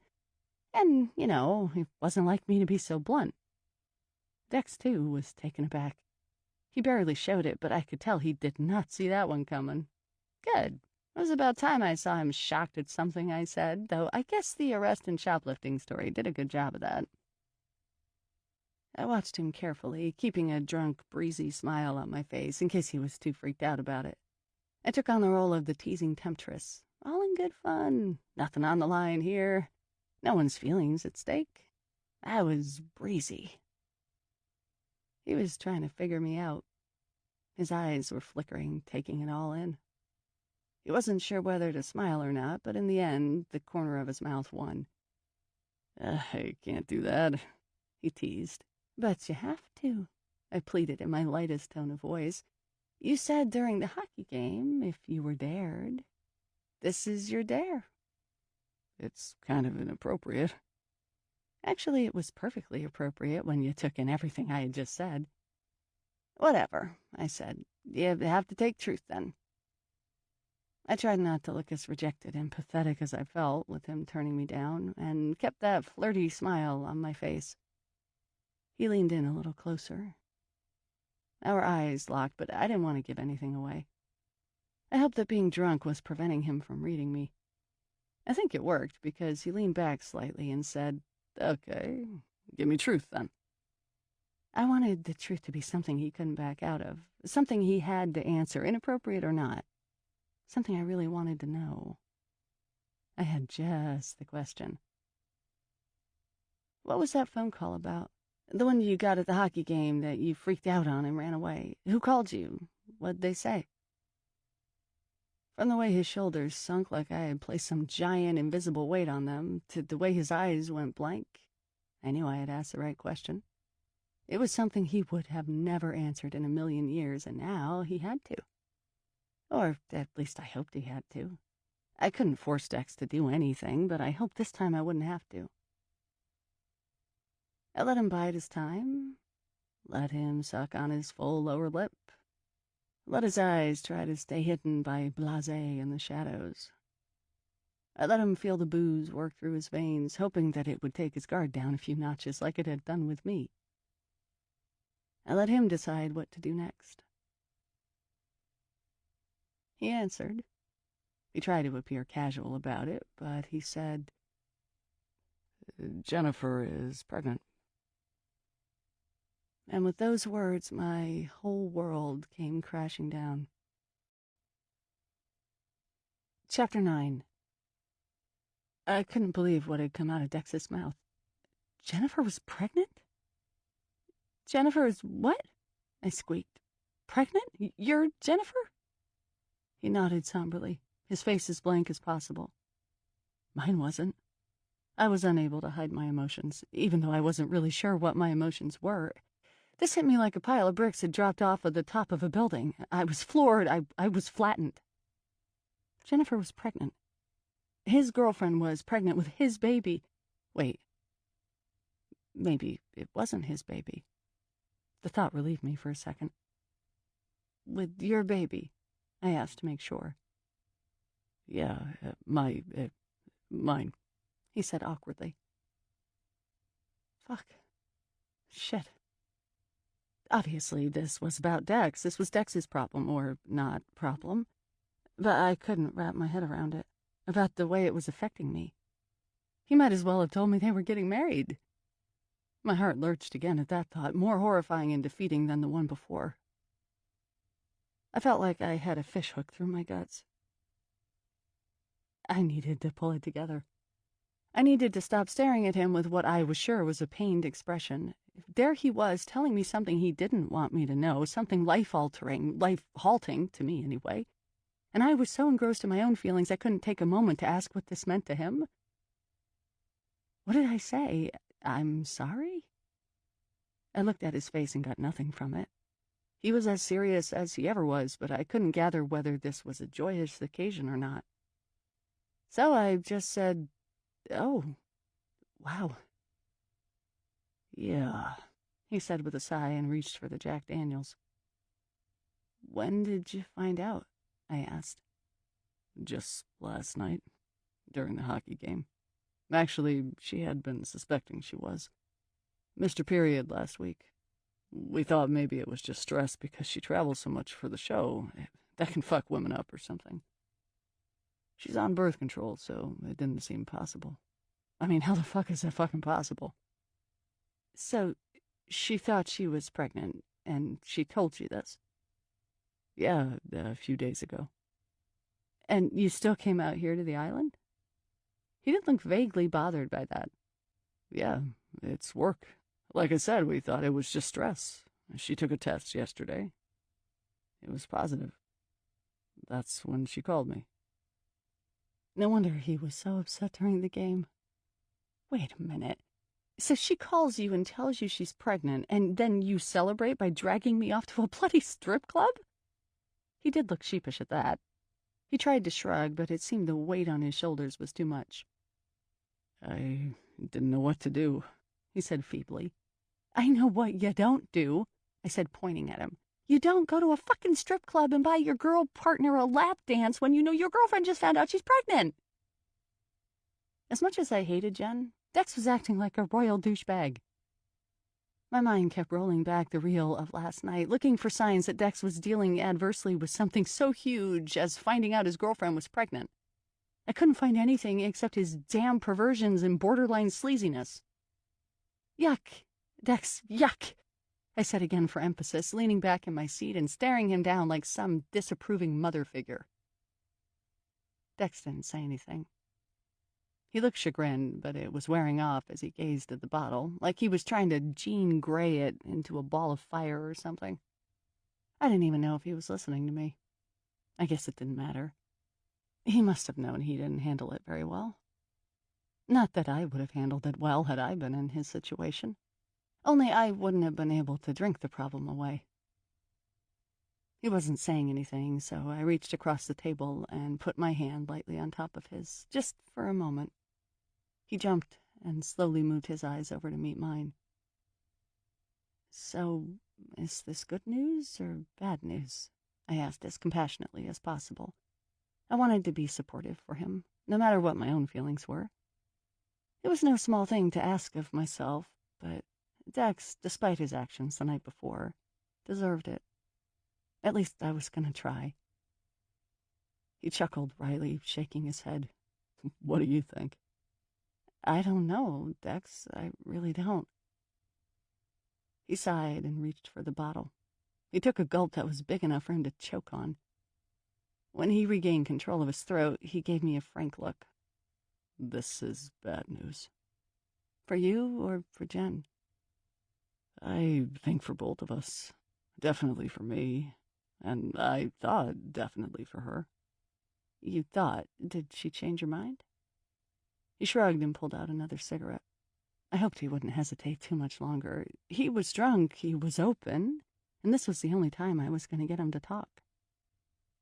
I don't know, he said, lighting his cigarette, the stick bobbing up and down between his lips. I guess you got thinking. Didn't you? I mean, when you found out? Yeah, I got thinking. I got thinking about a lot of things. Such as? Oh, please, Dex, don't make this as difficult as pulling teeth. He didn't say anything for a beat or two, just took a couple drags on his cigarette. The alcohol allowed me to be more patient than usual. I waited, hands folded across the table, making sure I never lost the expectant look on my face. Finally, he said, I got thinking about how I'm not ready to be a dad. How I'll never be ready to be a dad. How retarded the word dad sounds. How can I be a dad? I'd be the worst dad in the world. I'd fuck up that kid, whatever kid, so badly. I wouldn't wish that on anyone. So there's that. That's the unselfish part. And then there is the selfish part.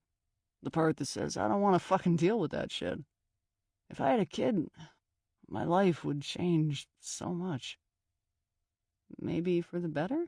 I said, playing the devil's advocate. He shook his head. No, not with us. But your life is gonna change so much. My words seemed to hit him like the pile of bricks I felt earlier.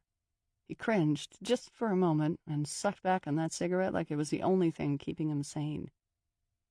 It might have been. I know. And I thought, I thought maybe I wouldn't have to. She was going to have an abortion?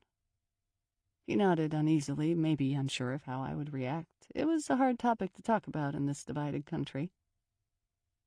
We had decided that if she was pregnant, she could just take the abortion pill, I guess. I don't know the name. Or we would just go to a clinic. She didn't want a kid screwing up her career, or her body, I should say, as much as I didn't want one screwing up our relationship. Huh. He was more worried about a baby screwing up their relationship than anything else. That was interesting. I wasn't sure in what way yet. And then? I don't know. He shrugged with effort. Something happened. She told me last night when she found out that she wanted to keep it, and that if I didn't want to have any part in it, I didn't have to. She didn't need me. If I'm not 100% in it, then I am not needed. We both seemed to mull that part over. And you told her you still wanted the abortion. Well, yeah. I mean, I'm not pressuring her. It's her body. She can do what she wants. I will support her no matter what she chooses. But, I just don't know why she changed her mind. I would have thought finding out for sure would have, cemented her fears even more. But then she just switched. Just like that, one extreme to the other. An abortion isn't an easy thing to deal with, I offered quietly. It can ruin you in ways you never thought. Mm-hmm. And how would you know? He asked, pursing his lips defensively. I wasn't sure if I should say the truth right now or not, but I had nothing to lose. Dex had everything to lose here. Because I had one. The truth felt like it was laden with iron, and it was something I had never told anyone else. I never told Ada. I'd never told my friends, never told my boyfriend, never told my parents. It had been inside me all this time, tucked away deep. Dex's eyes widened, and then softened at the vulnerability I knew I couldn't help but exude. There was no hiding it now. I'm sorry, he said. I didn't know. No one knows. He swallowed hard and put out the cigarette on the table. We watched the ash spew out from the twisting butt. When was this?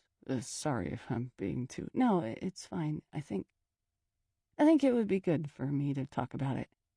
It was with Mason, ironically. The jackfuck who cheated on you? He asked, holding out the bottle for me. Yeah, I said, grabbing it and taking a sip. I coughed. The one and only. Only guy as an only jackfuck who fucked you over? Only love, or only guy you slept with? All three. Sorry. Anyway, I was careless. I was on the pill too, but it was during a time my stomach was acting up. I was throwing up sometimes because of this and that, and, I guess one day it didn't stick in time. It felt weird to talk about it, because to talk about it was to remember it. I told him about the day I found out. This was before I found out Mason was cheating on me, as if that made a difference in the long run. I had missed my period, which was abnormal since I was on the pill, and it came as regularly as a clock, to the hour, even. Naturally, my first thought was to freak out. I didn't tell Mason, even after I took 3 at-home pregnancy tests, different brands. I hid the used sticks with their stupid plus signs deep in the toilet paper rolls in the wastebasket, so no one would know. I didn't want to tell him in case he thought I planned it or blamed me somehow. It was just too big of an issue for my life to handle. Already I could barely handle going to class. I could barely handle living in a dorm away from home, even with my roommate Gemma. I had dreams, the same dreams I still had. To have a baby would fuck everything up. I had plans. And deep down inside, as much as I knew I was in love with Mason, part of me knew that we weren't going to be together forever. It's like I already knew he was going to cheat on me. I wasn't going to be like one of those girls who has a baby just to keep the guy. I knew enough of those girls in high school. I guess that was one reason to find Jen's decision commendable. If she was going to go through with it, no matter what Dex said or felt. I told Dex about booking the appointment by myself and being so scared to death about it. I mean, so scared. I didn't for a moment doubt my decision, as drastic as it was. I didn't think that what I was doing was wrong. I knew where my morals were. That wasn't the problem.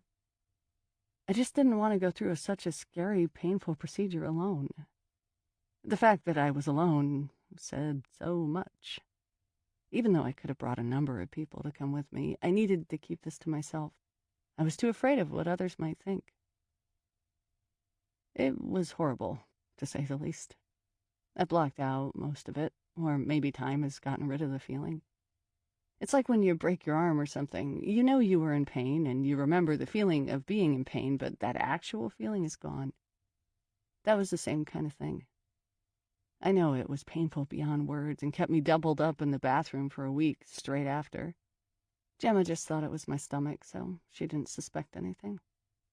If she had asked, I was pretty sure I would have caved in and told her just to get it off my chest, but she didn't. And then it became a thing of the past. Another ghost to be locked away, along with the drugs and the accident and the family psychologist. And then the dreams would come. I dreamed about the baby, what it would have and could have been. And maybe finding some essence of happiness in my life, about having something there to love unconditionally, something that may have validated myself. I wondered what he or she would have looked like and what they would have done with their life. There was a lot of guilt. Sometimes it would sneak up on me. I didn't feel like God was judging me, but that I was judging myself without even realizing it. That my subconscious, my soul, was tallying this act up for some future retribution. Maybe I'd fail a test. Maybe I'd get cheated on. Maybe I'd feel alone for the rest of my life, all because deep down inside, I thought I should be punished. I babbled on to Dex about this for who knows how long. He didn't say anything. He didn't light another cigarette or touch the Jack Daniels. He just stared at me. Not intrusively, just involved. When I was done, he asked, "Do you regret it?" I shook my head. No, I don't. Because I think everything happens for a reason, and I think we need to go through shit sometimes to strengthen ourselves for whatever happens down the line. I think it made me stronger. It at least made me realize a lot of things. Like what? Like, it's okay to depend on people. That I don't have to go alone through everything. That keeping people at a distance and hiding everything can hurt more than letting them in. The words hung in the air like tiny bugs that flitted above the lantern's glow. Dex could have been wincing. The way his brow had come together looked furtive and uncomfortable. Are you glad you told me? He asked, his voice lower, gruffer. His eyes darted the expanse of mine in rapid twitches. Yes, I said strongly, honestly. Are you glad you told me? He seemed to think about that. Yeah, I am. That warmed my chest more than the Jack Daniels ever could. This heat radiated from my heart. So, what are you gonna do? What the fuck can I do? Are you gonna marry her? I asked softly. I had only a second of pure, blissful ignorance before he answered. Was I ready for the truth? He locked his eyes on mine. I don't know. I will if I have to. A wave of relief. It was better than a yes. But still. Do you want to? He rubbed his chin scruff with his hand, more of a nervous gesture than one to signify he was thinking deeply about it. I'd rather not. I almost laughed at that, at the glib way he said it, as if he would rather not have sushi for dinner instead of pizza. Why are you with her, then? Do you even love her? This would have been another question for Truth or Dare had the bigger one not preyed on my thoughts in the past 24 hours. I thought I had dug at it earlier with the I have never game, but we both skirted the issue on that. From day one, from the moment I heard Dex talk about Jen, I always picked up on something that was off about their relationship. I know it's wrong to speculate on something you have no business in. I mean, how can we really know what goes on behind closed doors? It reminded me of a line in Rear Window. That's a secret private world you're looking into there. People do a lot of things in private that they couldn't possibly explain in public. But I just didn't get their relationship, at least not from the end I was looking in from. He never really seemed to care that much about her, and it didn't seem she cared that much about him. I had never met Jen, but other than being a hot babe, Robo-Babe, Abraham Lincoln, etc., there just didn't seem to be enough to keep someone as complex and neurotic as Dex interested. And therefore I had to ask. It had been picking at me for too long. He looked put off by the question. I didn't blame him. I was almost being rude by asking that. But I had to know. I didn't care if he thought it was none of my business. He took his time, making me wait while he scratched slowly at his sideburns and let his eyes roam the dark forest in a wayward manner, as if he thought he might find an answer lying out there, or at least something to distract him from one. I think we should probably turn in, he finally said in his most simple tone. I just stared at him in response, coaxing him with my eyes. He was avoiding them still. If I could just look into him, I would know. Even if he hid it all, I would know. I was looking that hard. I don't get it, I said, feeling a bit defeated despite the revelations at hand. All of this thanks to a spooky island forest and a bottle of whiskey. Neither do I, but some things in life are safe, kiddo. And sometimes when you've had a life in a falling rock zone, you just want something that's out of harm's way.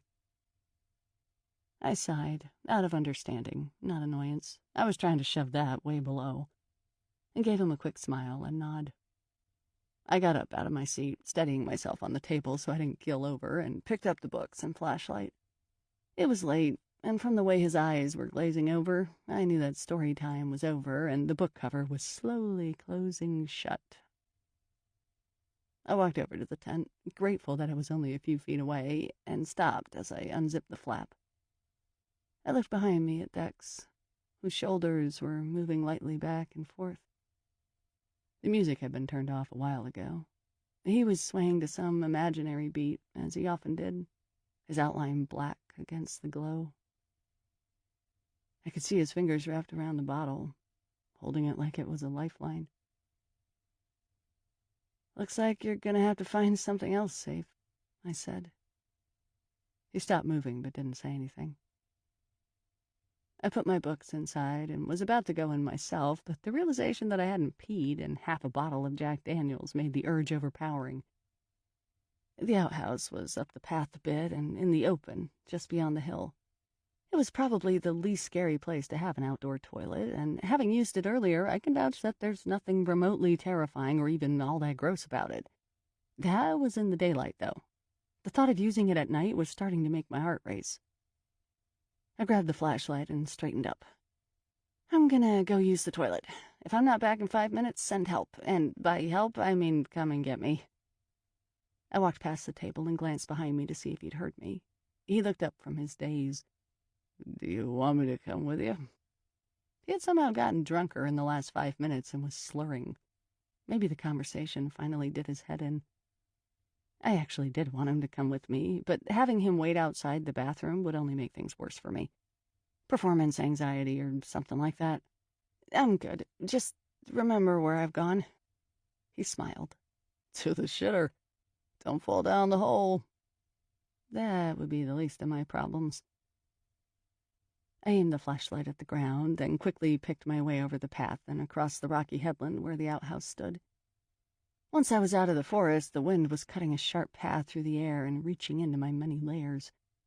The waves roared and crashed onto the surrounding rocks, but all I could see was blackness beyond the grainy flashlight. The sky was heavy with clouds that had suddenly rolled in, though in some patches there were faint twinkles from the heavens. It was unfortunate that it wasn't clear, because I bet this place would be a gorgeous example of a fathomless, stars-studded night sky. The nearest lights were emanating from the Victoria area, and though they caused the clouds above them to glow a sickly orange color, they weren't powerful enough to intrude celestially over here. The thought of stars and the infinite universe put everything into perspective. At least it was enough for me to temporarily forget the horrors of the island and the potency of what Dex and I had been discussing. Even if Jen was pregnant, even if I had an abortion, even if they ended up getting married, even if lepers had died here, None of that meant anything to a universe that treated our existence like a blink of an eye. In the grand scheme of things, our problems meant nothing. And yet they meant everything. Good old drunk thoughts. I used the bathroom as quickly as possible. I barely sat on the seat. This had little to do with germs, but this fear I had of using outhouses at night. I always imagined something coming up and grabbing me. Maybe that hand I saw on the side of the boat. Stop it! I yelled in my head and finished up as quickly as possible. I stepped out of the outhouse, put the flashlight between my legs, and brought out a small vial of hand sanitizer from my pocket. It would have to do in lieu of a sink. Dex and I would be brushing our teeth with bottled water, and my makeup would be coming off with wet wipes later. As I quickly rubbed the acidic-smelling gel on my hands, I kept my eyes focused on the light coming from the forest. Dex had enough sense to keep the lantern lit until I got back. It was just a tiny illumination, but it made the island seem like less of a bottomless chasm of trees and unknown creatures. "Don't listen to him," a tiny, timid voice called out from behind me. I gasped and spun around, the flashlight dropping to the ground from between my legs, my lungs seizing from fright. I rapidly picked it back up, choosing to drop the hand sanitizer instead, and flashed it around me in a panic. Someone did say something, right? I wasn't imagining things. It had been a woman's voice, a suggestion. That was impossible, wasn't it? "Hello?" I said just as quietly. I wasn't exactly the picture of courage, but I didn't want to feel like a loon either. I held my breath and kept the flashlight searching around the outhouse and the surrounding rocks. I waited a few more seconds before my knees started to shake from the cold and the fright. I bent over to pick up the hand sanitizer. And then I heard it again.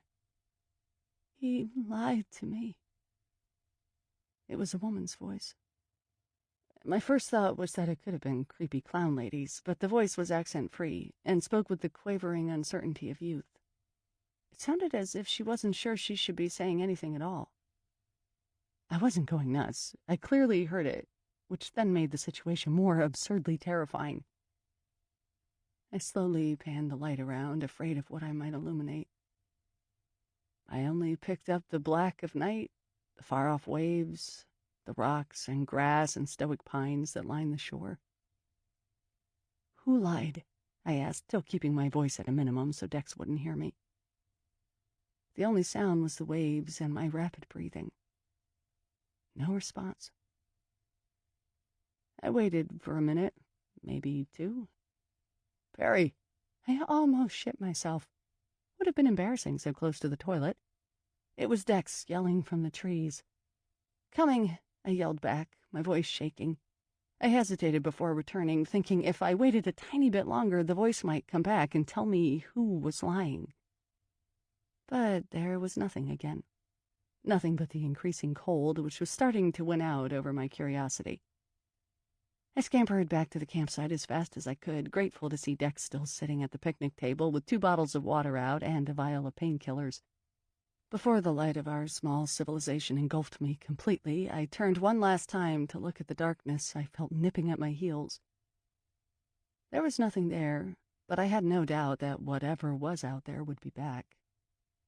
I tried to push that thought out of my head and quickly prepared to hunker down for the night. As Dex went into the tent to get changed, I wiped the makeup off my face and did a fast brushing of my teeth, spitting out the frothy excess onto the ground. I paused, thinking I might have heard something coming from the bushes, but it was only the sound of Dex shuffling around in the tent, the flashlight bobbing around from the inside. I grabbed the lantern off of the table and brought it over to the front of the tent, choosing not to turn it off until I absolutely had to. "Are you decent?" I yelled at Dex, tapping on the tent flap. He mumbled something in response. I was gonna have to take my chances. I unzipped the flap and crawled inside. He was already in his sleeping bag, a heavy zip sweatshirt over his pajamas, aiming the flashlight at a torn copy of Stephen King's Carrie. How he could read while drunk was a mystery to me. "Sorry, you're gonna have to get out while I get changed," I told him. He gave me a funny look and went back to reading. "I don't think so." "Dex?" He smirked and shrugged. "Whatever. It's nothing I haven't seen before." Excuse me? He didn't say anything else, so I smacked him on the leg. What do you mean? He sighed and put the book down on his chest. The one who undressed you after you were attacked by that Birdman, Hick, and Red Fox. You said you didn't look. He chuckled. Of course I looked. I had to take your clothes off and bathe you. I had to look. Oh, my God, I groaned, my hands flying up to my face. The utter humiliation was boiling up inside of me. At the time, I had other things to worry about, so the chain of events that happened after I was clawed up and nearly raped totally took over from worrying about something as silly as him seeing me naked. But now that there was enough distance between then and now, grow up. We're adults here. I liked what I saw, if that makes you feel any better. You'd think it would, but it didn't. This is so mortifying, I said to myself, my words muffled and hidden by my hands. Well, would you have rather it been Bird or Maximus? 'Cause those were your options. Honestly, I would have rather it have been Maximus. Though I thought he was a sexy beast, I wasn't in love with Maximus, and I didn't have to work with him every weekend. Oh, come on. Don't say you would have rather had the Ginger Sea all naked. I looked at him and shrugged. He shook his head at me, saying, You're breaking my heart here. You don't have a heart to break, I said. It came out in a light, joking way, but I would have been lying if I didn't feel there was an ounce of truth to that. From the way his eyes twitched, I wasn't sure if he took it as a joke either. So I smiled bashfully and said, Okay, fine. Just keep reading your book and don't look at me. Done and done, he said and went back to reading. I wasn't sure if I trusted that or not, but anyway, I got my pajamas out of the backpack, turned my back to him, and sat down. I pulled off my jeans and shoved the bottoms on as quickly as I could. It was so fucking cold in the tent. The air hit my bare legs like someone was emptying a bag of ice cubes on them. Then came my tops, pulling them off of me as fast as I could and struggling to undo my bra. I shoved down my pajama top, the hoodie, and shivering like hell, climbed into my sleeping bag. I looked over at Dex. He was still reading, but the more I stared at him, the more his lips twisted until he was grinning and finally laughing quietly to himself. I couldn't help but laugh, too. It felt good. You totally looked, didn't you? Just a bit, he said, closing his book and giving me a cheeky wink. It was the last thing I saw before he turned the flashlight off. I hoped the image would give me good dreams. Chapter 10. I woke up with the feeling that something was wrong. That horrible feeling of extreme uneasiness. I was on my back, looking up at the ceiling of the tent. It was dark, but I could see my breath rise in the air like a frozen cloud. The tent was moving slightly, like the wind was rocking it back and forth. I strained my ears, but I couldn't hear any wind at all. I did hear Dex's breath in a sharp withdrawal next to me. I slowly rolled my head to the side and looked at him.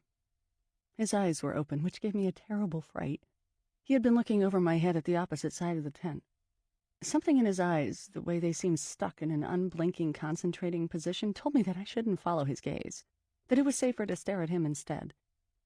So I did, until he looked at me.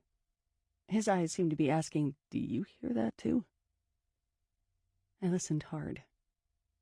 There still wasn't any sign of a breeze, yet the tent was ruffling and flapping lightly. That was producing one sound.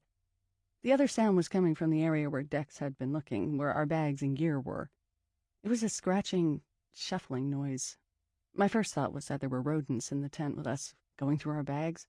Rats that were waiting until we fell asleep before they chewed our fingers off. I had to look. If it was rats, I would be out of the tent like a shot. I gave Dex a weak nod and eased my head over to the other side. In the dark, I couldn't make out what was going on with our bags. They just looked like dark lumps. But the bags weren't the issue. The side of the tent was being raked from the outside. That's the easiest way to describe it. Something was outside of the tent and pushing inwards in many places. It was almost as if a dozen fingers were running down the outsides. My body went cold, colder than the air that nipped at my nose and cheeks. I watched in fear, unable to move myself, unable to decipher what was going on and what to do next. Something was out there, and as frightening as the idea that it was people or aliens outside running their fingers up and down our tent, the strange scratching noise and the even placement of the trails said otherwise. I felt Dex shift beside me, propping himself up slowly, as silently as the nylon sleeping bag would allow. He reached down for my face and gently turned it his way. He looked frightened, for sure, but determined.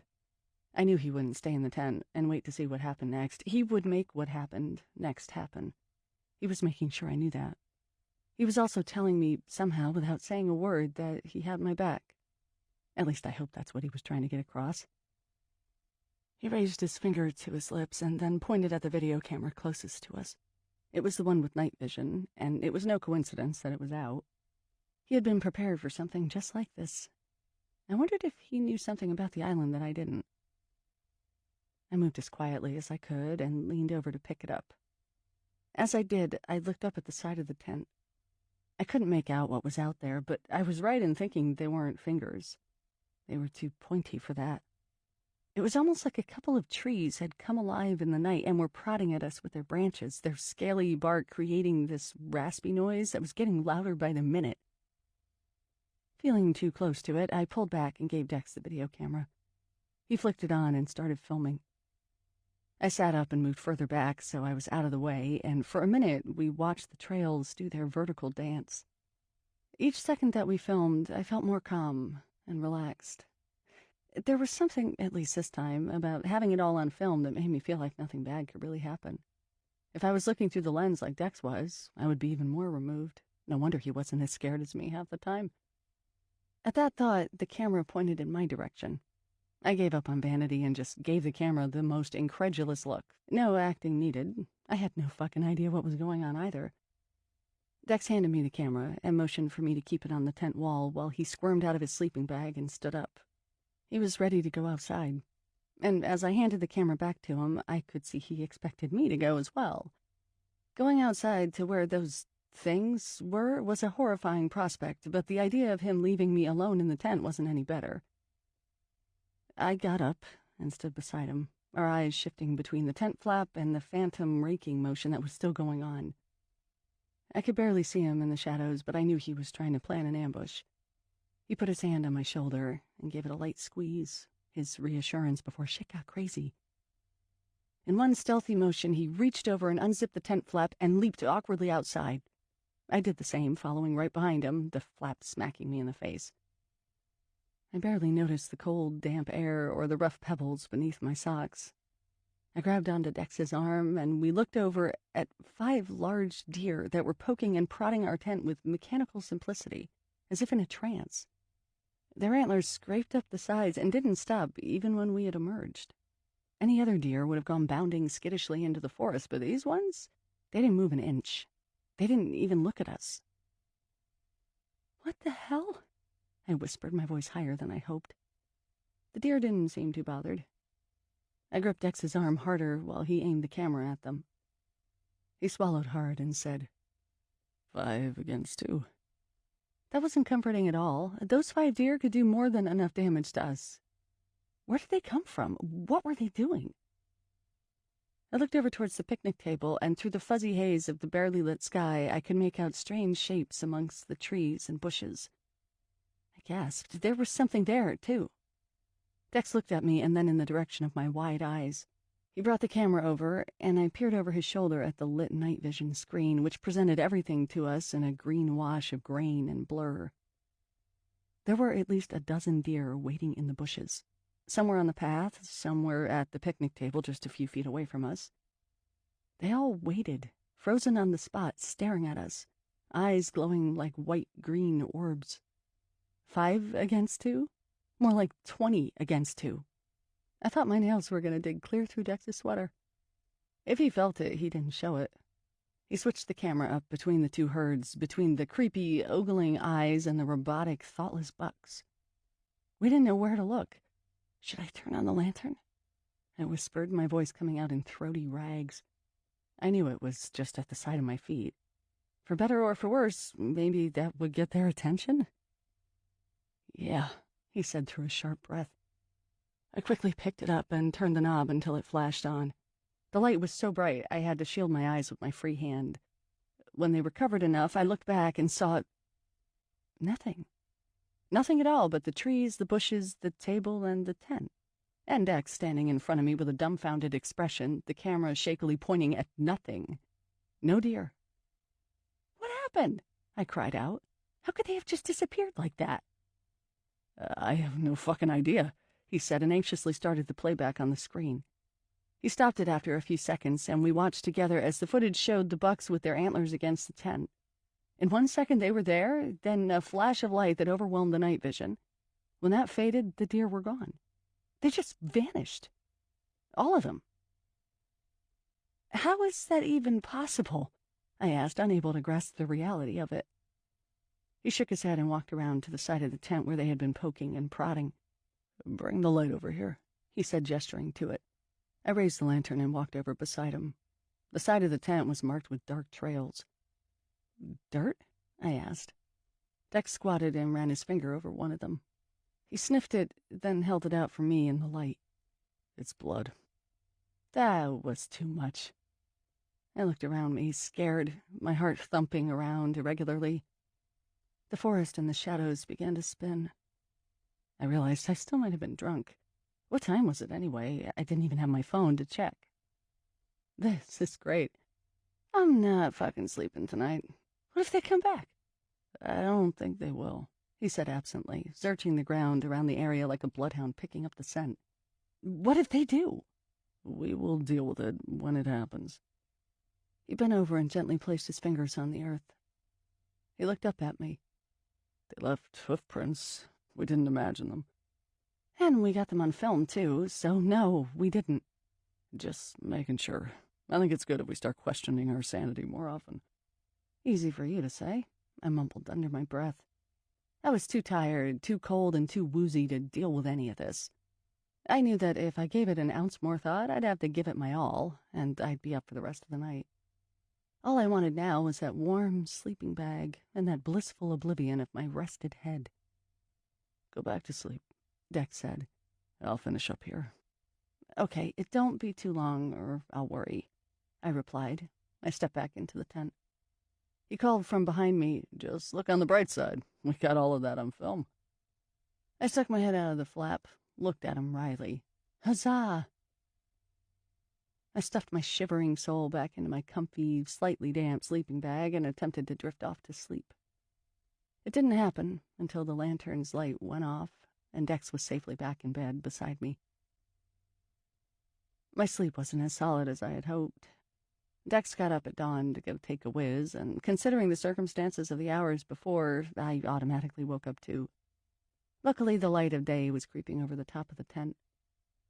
Dawn always brought a sense of comfort and relief, an end to the night and the horrors it hid. As he climbed back in, I glimpsed a bit of the sunrise and a hit of the cold wind that had picked up in the last few hours. Everything outside was red. Blood red. Some sunrise, he said through chattering teeth as he slipped back into his sleeping bag. Is it the apocalypse? I croaked, half joking. I leaned over and pushed the flap an inch to get a better look. The trees were swaying in the breeze. The sky was a textural mixture of thick, fast-moving clouds and a muddy red color. Red sky morning, sailors take warning, he muttered, rolling over so his back was to me. Red sky night, sailor's delight, I thought. What does that mean for us? I asked, but Dex was already asleep, and I was left to answer that question on my own. It had only been a couple of hours, but the weather had changed radically in that time. When I finally woke up again, the tent was shuddering from blasts of wind and whips of rain that slashed the sides with a rat-a-tat sound. This time I knew it wasn't because maniacal deer were outside. A storm had come. The nautical adage was right. Everything inside was this blue-gray color from the tent walls. I wanted to keep on sleeping. Being all cozy and warm in my sleeping bag, I didn't have any desire to leave my snug cocoon for wet and windy weather. That was the thing about camping. Outside of your tent, you've had to be outside. I rolled over and saw Dex's bag was empty. He was out there, somewhere, braving the elements. I kind of hoped if I stayed huddling in bed all morning that maybe he wouldn't notice. Also, my head didn't exactly feel like moving all that much, thanks to the copious amounts of Jack Daniels we had shared. I don't know how it was, but sleeping in those extra hours, it only made me feel even more hungover. I probably would have been better off if I had gotten up in those wee hours of the red dawn. Okay, lazy bones, I heard Dex call from outside. I groaned and pulled the sleeping bag further up over my head. I heard the front flap unzip and felt my leg being grabbed and shaken. You can't possibly feel as bad as I do. I peeked my head out and looked at him. He looked fine, maybe a bit pale, and had a noticeable 5 o'clock shadow spreading between his chin scruff and his sideburns. Why are you up, then? I moaned. Should shower and shave, he answered, but I could only do one of those. Come on, I have breakfast going. There's coffee. I normally didn't crave coffee when I was hungover, but I needed something to wake and warm me up. And the idea of Dex making breakfast was intriguing. Is there a storm coming? I asked. Oh, it's here. Come on. He squeezed my calf and took his head back out of the tent. I tried to take my time getting ready, but the chilly air seeped through the fabric with each frightening wind gust, turning me into turbo mode. It would be dock boots today, jeans again, and several layers. Even with the giant jacket from the boat, I knew I was going to be soggy and miserable. I stepped out of the tent and was immediately met with a misting of water. The sky was dark and gray, and the trees and bushes waved sporadically in the gusts that came off the water, which was mounted by a light fog that completely covered Little Darcy and made our island seem like it was the only one in the world, floating on the edge of misty space. The tide was up, and the waves crashed loudly on the shore, tickling the driftwood. There were no birds flying about, and there was no sound except the wind and the water. Everything was wet, cold, and angry. Dex had set up the stove on the picnic table, which was occasionally getting sprayed with a lashing of sideways rain. The tarp above that and the tent swayed with each gust, but was holding together for the most part, giving us at least a partially dry place to huddle in. I quickly zipped the tent flap shut, my fingers already feeling hard and icy, and scampered over to Dex, peering over his shoulder. He was actually in the midst of frying up some eggs to go with the bacon he had laid out on a greasy paper plate. The wind must have carried the aromatic wafts away earlier, because if there was anything that got me out of bed, it was the smell of bacon. He gave me a quick glance and then pulled out a cup that he had kept down on the seat, handing it to me. I thanked him and took a quick sip. It was instant coffee with the right amount of cream and sugar. He knew what I liked, and considering it was instant, it wasn't half bad. Once the eggs were done, we sat down and tucked into our food. Dex was a surprisingly good cook. Okay, it was just bacon and eggs, and maybe I was easily impressed, but I'm pretty sure if I tried to make breakfast, I would have burned the bacon into the ground. I can make pie, and that's about it. He leaned back, looking full, and pushed his empty plate back from him. Hope you don't mind bacon for the next couple of days. I made a bunch in advance in case it went bad in the cooler. I shook my head no, just as the wind swooped in and picked up his plate, flinging it into the forest. We watched it go, flying through the air like a paper UFO. I raised my brows at him. What do we do if it's like this the whole time? Clearly, we're gonna go insane, he answered. I eyed the tarp flapping above us. What if that doesn't hold? What if our tent gets wet? Then we get wet. What if our cameras get wet? Your computer? I asked, pushing at the point. He pondered that for a second. Maybe I should take the footage that we shot last night and bring it back on the boat. I could do some uploading there, too. If the boat is even there, I pointed out. I hoped by bringing it up I would be ensuring it would actually be there. It's there, he said, though he didn't look as confident as he sounded. And within 5 minutes he was ready to go out on a mission to make sure. He had the cameras gathered in their cases and nodded at the tent. I left you the Super 8, in case you happen to capture anything while I'm gone. I hope I don't have to, I said. Even though I was the one reminding him about the boat, I didn't actually want him to leave me alone at the campsite. Yes, it was daytime, and even with the mist obscuring the nearest point of civilization, there was a harmless vibe in the air. But being apart from him wouldn't do us any good. Hell, I didn't want him to trek across the island all by his lonesome, going through that creepy place with the dead trees and rabid raccoons. He adjusted the pack on his back and gave me a dry look. Look, I'll be gone for an hour, 2 at the most. I'll be fine. You'll be fine. I loved that he assumed I was more worried about him than myself. It was kind of true, though. I sighed and shrugged. If you're not back in 2 hours, I'm coming after you. He gave me a wink. Perry to the rescue again. And then he was off, walking into the waving, wet branches of the forest. I watched him until his bright red boat jacket disappeared into the bushes, and then I felt utterly alone. I wasn't sure at first what to do.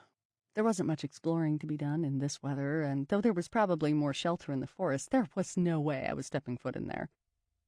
I thought about checking my emails, not for comments, and browsing the internet, but of course, Beck still had my damn phone. I couldn't even check what time in the morning it was. I decided to crawl back into the tent. At least it was warmer in there, and most definitely drier. Plus, if the urge struck and I got really bored, I could always go back to bed. There was no one here to prod me awake. But even though I was lying down comfortably on top of the sleeping bag, my mind kept reeling around to thoughts about the island. There was so much more to learn about this place, and I knew so little. I brought out the books I was reading yesterday and started flipping through one of them, looking for a chapter or a phrase that was eye-catching. And I found it in the heading, The Woman. It seemed that when the Reverend John Barrett from Northern California had come up to Darcy Island, he hadn't come alone. He brought up a 19-year-old missionary with him by the name of Mary Stewart. Mary was one of the youngest missionaries at a San Francisco mission, but had expressed an overwhelming desire to help the lepers. Even though the Attorney General in Canada had denied their first request for them to work on the island, their second request went through. The book speculated that bribery may have been the cause. The government wasn't going to spend any money on these forgotten people, but had Reverend Barrett paid them, they would have easily made amends.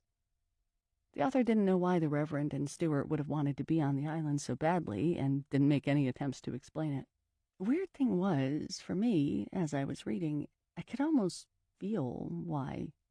As weird as it sounded, there was something very uneasy about the whole thing, as if I was picking up on some vibe that had died a very long time ago. There was duplicity at the root, questionable motives. It didn't help that the further I read, the more disturbing the story got. Mary died 7 months into her island mission. The earliest records from the supply ships had noted her as a short and weak woman who barely spoke, so it wasn't much of a surprise when the Reverend informed them during one of their runs that she died due to pneumonia. The island was like it was today, a wet, inhospitable place. Mary would have died during the 3-month lag where no contact was had. She would have been buried where the rest of the lepers were, buried by them, or the Reverend in one of those delivered coffins. My heart felt funny, as if I had some strange affinity towards Mary and her plight. All she must have wanted to do was help these poor forsaken souls, and in the end she died like one of them, and at only 19 years old. She basically sacrificed herself.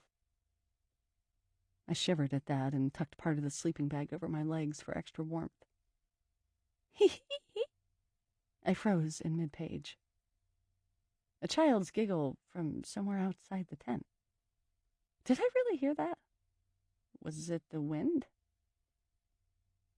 I listened hard, trying not to breathe or make any sort of noise that would compromise my ears. Nothing. My mind was on overdrive, and I was spooking myself out for no reason. I carefully turned the page in the book and tried to get back into it to find out what happened to the Reverend after Mary had died. I heard it again. That innocent yet inherently creepy giggle, plus the sound of scattering stones from the ground in front of the tent. Someone was outside. I sat up as quickly as I could, body poised, my heart pounding painfully, flooding my head with blood and pressure. My eyes searched wildly around the walls of the tent, looking for signs of anything abnormal. The walls ebbed and flowed with the wind, but there wasn't anything peculiar. The giggles came again, this time from right behind my head. I spun around, expecting to see a child there in the tent with me, but I was alone. Then I heard it again. I quickly turned to the sound and caught a glimpse of a small shadow running back from the tent flap. I stood up and unzipped it as quickly as I could and burst out of the tent. The giggling had stopped, but I could hear delicate footfalls over the wind. I ran a few steps and stopped in the middle of the path. The rain had let up for the moment, but the ground was already muddy, like brown soup. I looked down towards the beach area, and then up to where the path led either into the woods or the outhouse. There was nothing. A terrible, skin-crawling feeling washed over my arms and legs, as if I were being watched by something I couldn't quite see. I wanted nothing more than to see Dex coming around the corner. The giggle, again, this time from behind me in the direction of the beach. I turned and saw a little girl running along the sliding wet pebbles, skirting the incoming waves and dodging the hulking driftwood. She was wearing only a long men's shirt that covered her whole body. It was pressed against her tiny form in a bluish transparency soaked from the rain. I wasn't sure what to do. Why was there a kid on the island running around in the storm? Why was she wearing just a men's shirt? Where were her parents? I looked around me and started off after her. I didn't have much of a maternal instinct, but I still couldn't let some young girl run around in this weather dressed like that. As I reached the beach, I could see that she didn't even have shoes on. I stopped and watched her run excitedly down the beach until she stopped halfway, her back to me.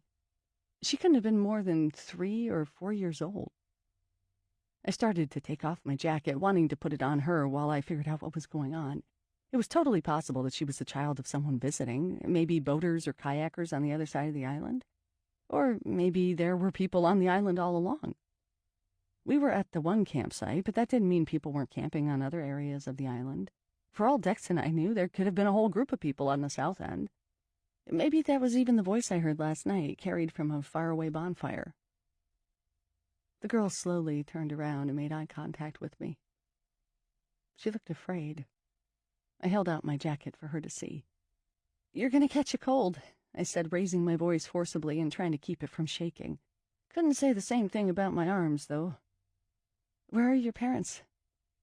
The girl didn't say anything, but her face grew increasingly concerned, like she was about to cry. I didn't want to scare the poor thing. "I won't hurt you. I'm not angry," I yelled. "You look cold. Your parents must be worried about you." The girl shook her head. "She hates me." I was startled at how strange the girl sounded. Her voice was almost accented and a bit stunted. She might even have had a lisp. I looked around me, thinking that at any minute some distraught hippie couple would come out of the woods and run towards her while giving me a dirty look for scaring their kid or something like that. But there was nothing but the wind and the cold spray it whipped up from the waves. I couldn't let the girl be out here like this. I didn't care if she was scared of me or if her parents were going to get mad at me over my parenting. She was a little kid and a lot colder than I was. I started walking towards her confidently, but not forcefully, so I didn't scare her. "Here, wear my jacket. It's warm. You'll like it." I was 10 feet away from her. She looked a lot worse off than I thought. Her legs were all scratched up. Her hair was long and a total mess. Her skin was dirty, and there was a strange dullness to her blue eyes, almost like they were clouded over by that same fog that sat a few yards offshore. She watched me approach, but didn't seem to take me in. She looked afraid, but I knew it wasn't because of me, as hard as that was to explain. She was afraid of something else. I might as well have not been there. She looked into the waves and ran into the ocean. I was stunned. I watched her splash through the gray water until the waves broke on top of her. And finally I was able to snap out of it. I dropped the jacket and ran after her, my boots sliding around on the pebbles as I tried to gain traction. After a few paces, I headed into the water as well. I could barely make out a flail of her small arm or a glimpse of her head as the waves crashed over and over again, but she was out there, and that was enough for me to keep going. I was annihilated by the sheer coldness as my legs sank into the water and the ocean crept into my boots and splashed violently up the front of my jeans. In seconds, my feet and legs were unfeeling blocks of ice, and I thought my whole internal system would collapse on me, even with the water just below my knees. But that didn't stop me. I kept pushing through until the waves reached me and started to crash into my stomach.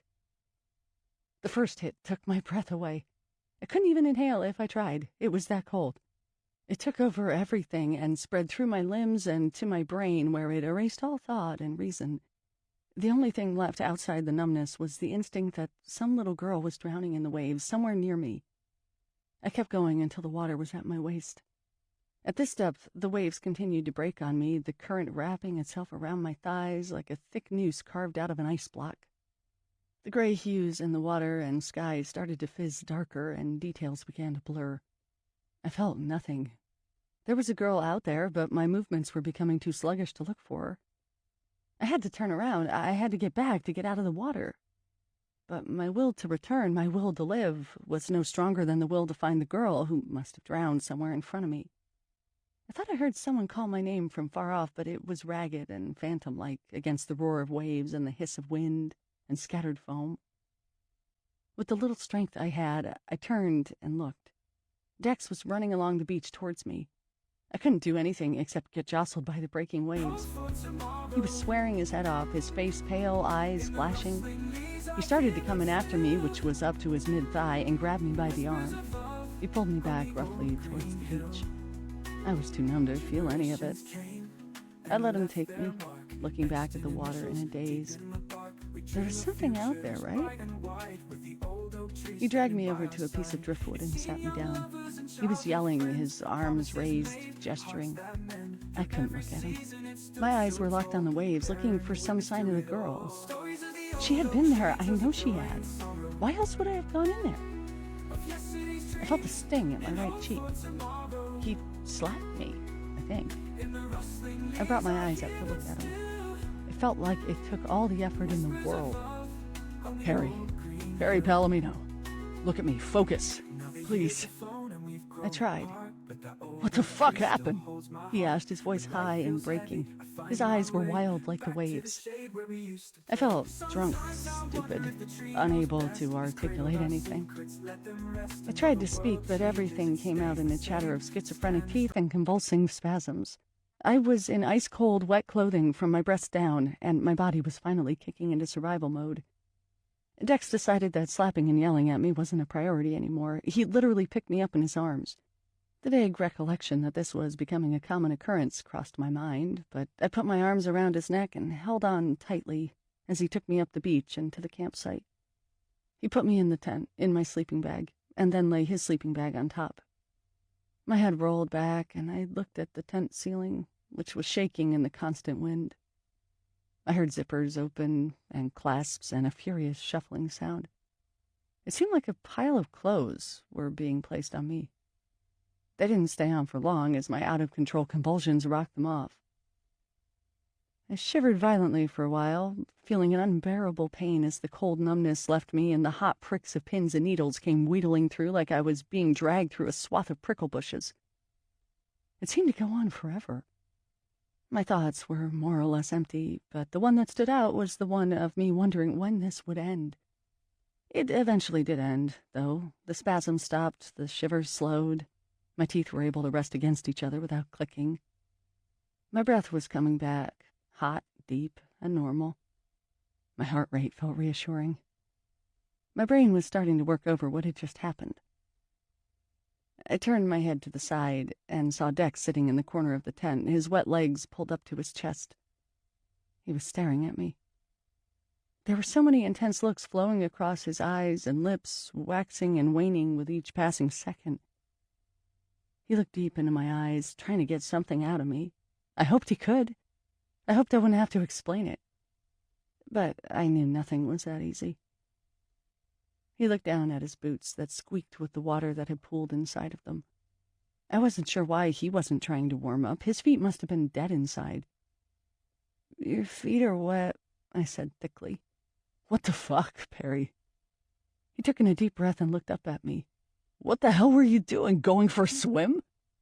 "There was a little girl." "A little girl," he repeated, his eyes wide and disbelieving. I was in the tent. I was in here. I was reading, and I heard a kid laughing. It was taking a lot out of me. I paused and tried to regain my breath. He waited, the furrow in his forehead never leaving. "A girl. I heard a girl laughing," I continued. "I got up and went outside and saw a girl on the beach. She was maybe 3 years old. She was just wearing a long white shirt.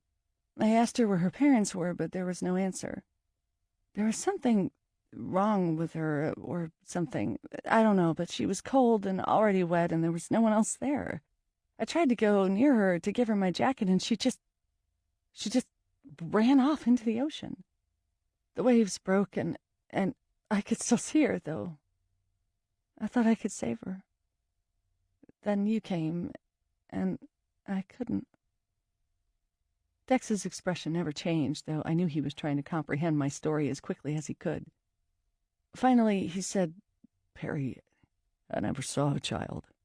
I was watching you. I saw you run into the water. I was just about to put my bag down in the tent. I saw you on the beach, just staring at nothing with your coat held out. And then a second later, you ran into the water. I didn't see a little girl. I felt sick at what he said. I brought my hand up to my mouth. Of course there was a child. Maybe you couldn't see her, I said as another wave of cold went through me. Maybe I was covering her from that angle. You don't know. I know what I saw. I saw her well. Blue eyes, ashy hair, messy, long, weird old shirt like Victorian era or something. No shoes. There's no one else on the island, Perry. You don't know that. Have you looked? No, but I was just at the boat. It's still there and it's still alone. Unless someone came by kayak, there is nowhere else to anchor your boat. If they aren't at that beach or at this beach, they aren't here. Maybe they came by kayak then. Kiddo, listen to yourself. There is no one here. If anyone came in this weather by kayak, they would die. You almost died out there and you were only at your waist. No one can come here in this weather. You know no one can come here in practically any weather. They could have been here before. There is no one else on this island, Perry, except you and me and a bunch of psycho raccoons and flash mob deer. He said that with as much conviction and force as I had heard so far. I thought it over. Then what did I see? Are you calling me crazy? He sighed and slumped his head down, shaking it at the ground. What? I said defensively. It's a fair question. I say I saw someone. I know what I saw. You say it's not possible. Then what did I see? I don't know. A ghost, then, I told him. A ghost of what? He asked, finally looking up at me. There were no kids on this fucking island. There was a woman. Yeah, and? She died, I said softly, almost feeling inexplicably sorry for her at that second, like I was talking about someone I knew. I know, he said. I read about it. She died of pneumonia, or whatever, like less than a year after being on the island. There was no kid. There were only lepers and coffins and opium and some religious idiot who thought he could ease their suffering when all he did was add to it. I didn't get far enough into the reading about the Reverend to know what Dex was talking about, but I didn't want to ask either. That wasn't the point anyway. I know what I saw. Whether it was an actual ghost or a child, something had just drowned itself off the beach outside our tent, and that realization was slowly working its way through my body. I felt the tears coming, and I was tired, sad, and very confused. Dex saw this too, because he let out a much softer sigh and moved on over to me. He put his cold hand on my forehead and held it there, his eyes looking into mine. Just rest for a bit. I'm gonna get warm and dry. I'll fix something to eat, get some more coffee going. Have a bit of a nap, get warm, then we'll get you dry and we'll talk about all of this, okay? I couldn't bring myself to agree. He lowered his face to mine. I could see the yellow and red pinpricks of color that snaked across the brown in his eyes. There is no one else here, okay? If you saw anything, Perry, you saw a ghost. I know that's still not an awesome thing, but please don't think you saw an actual child drown out there, because I know you didn't. And I think you know it too. He tenderly brushed a piece of hair off of my forehead and gave me a fleeting, close-lipped smile. Then he gathered up some clothes of his, left the tent, and left me alone with my thoughts, which evolved from poignant to abstract to nothing at all. Chapter 11. Are you sure you don't think I'm crazy? I asked Dex, because you're kind of looking at me like I am. We were at the picnic table, slurping our way through Mr. Noodles and more coffee. I had slept for an hour or so. The exhaustion from my emotions and from the near hypothermia had knocked me right out. I felt better now that I was dressed in warm and dry clothes, but going over the incident with Dex again wasn't helping. There was something disbelieving in his expression, buried in deep, no matter how clearly I tried to describe what I had seen. As I said, I don't think you're crazy. I'm just trying to figure out what's going on. The books don't say anything about there being a kid on the island, but who knows? I mean, can kids get leprosy? Maybe one was banished here and they didn't tell anyone. Did the kid look Chinese?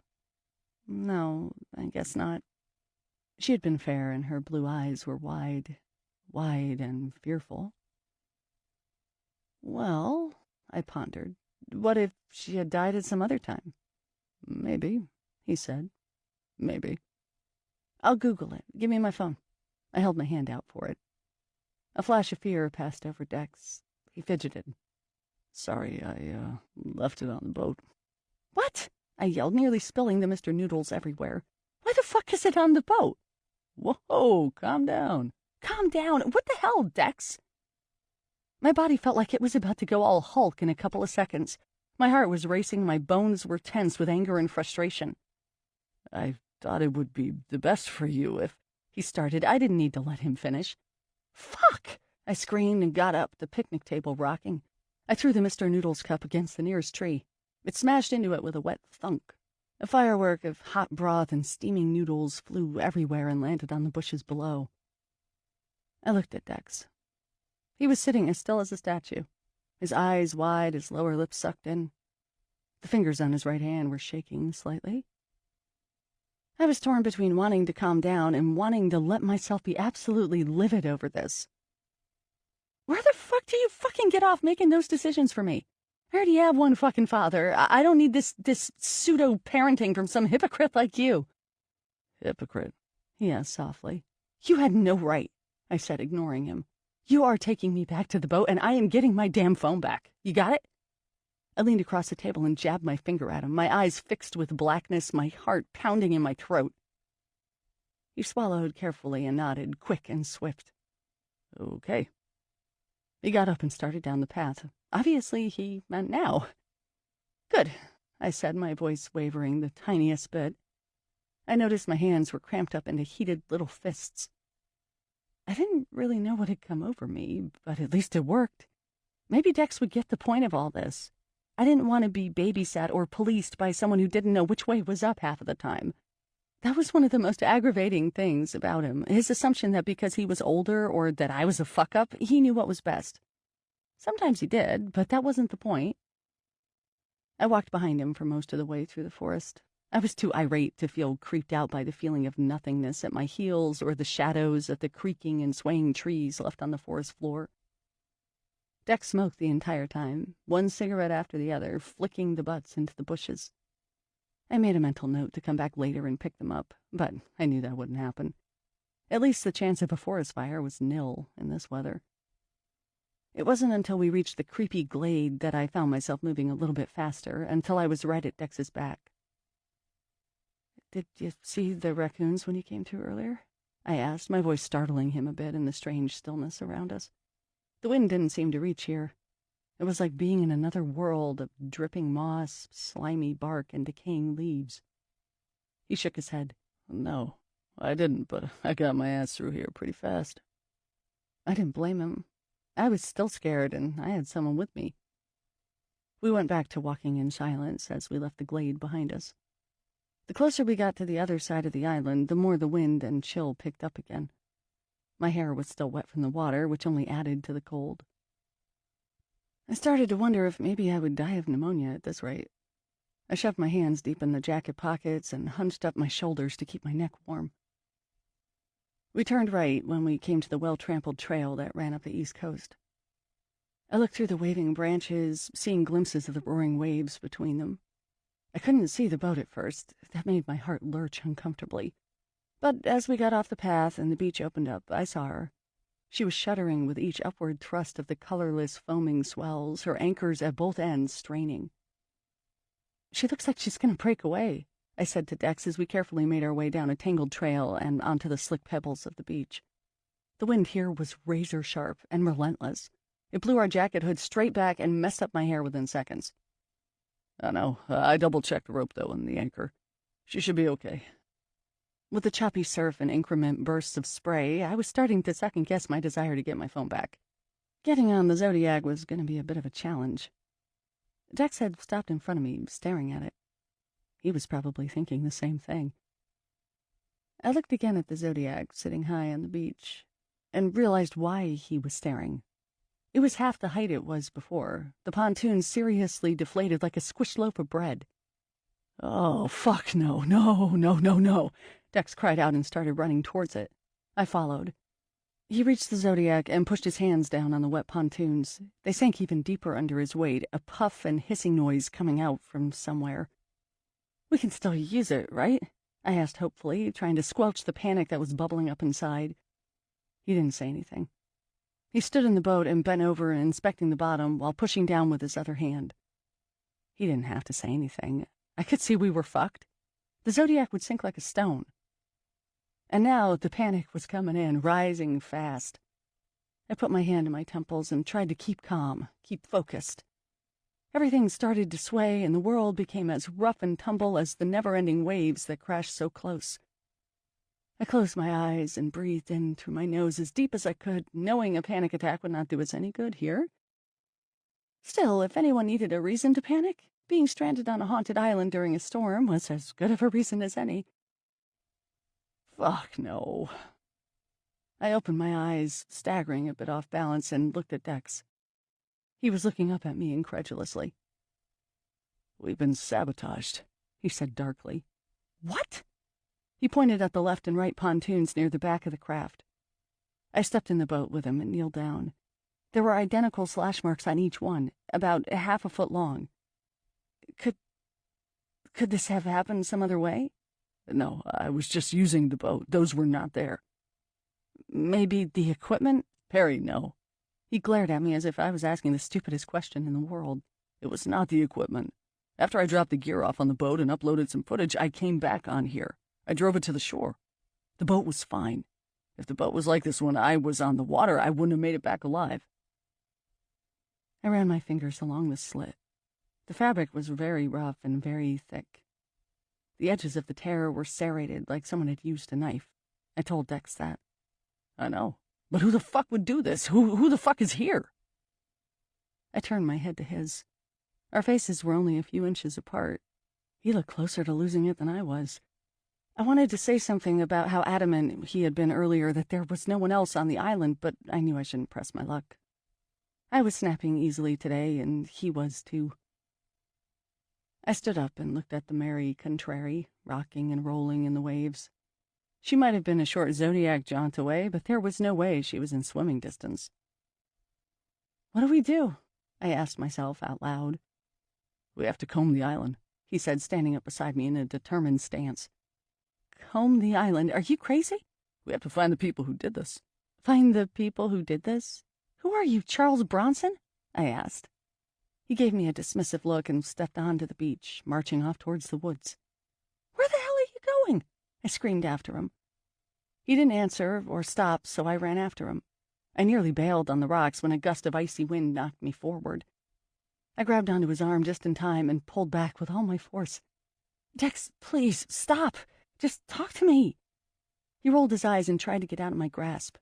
I held on tight, 2 hands on his bicep now. There's no point standing around here and thinking this through, he said. No point? Dex, look, we can't...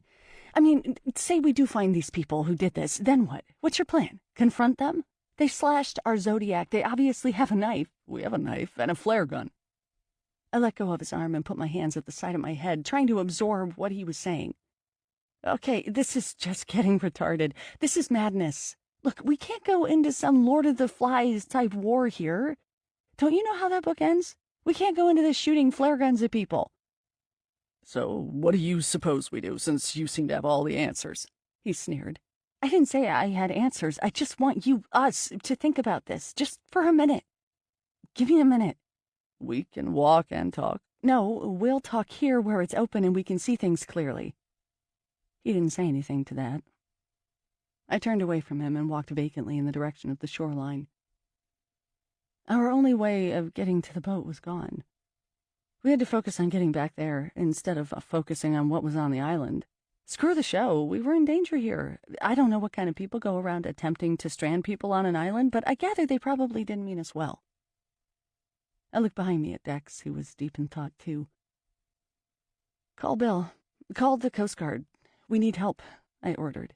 You do at least have your phone, right? He nodded and brought it out with a sigh. He shook his head and let out an exasperated breath of air. No reception.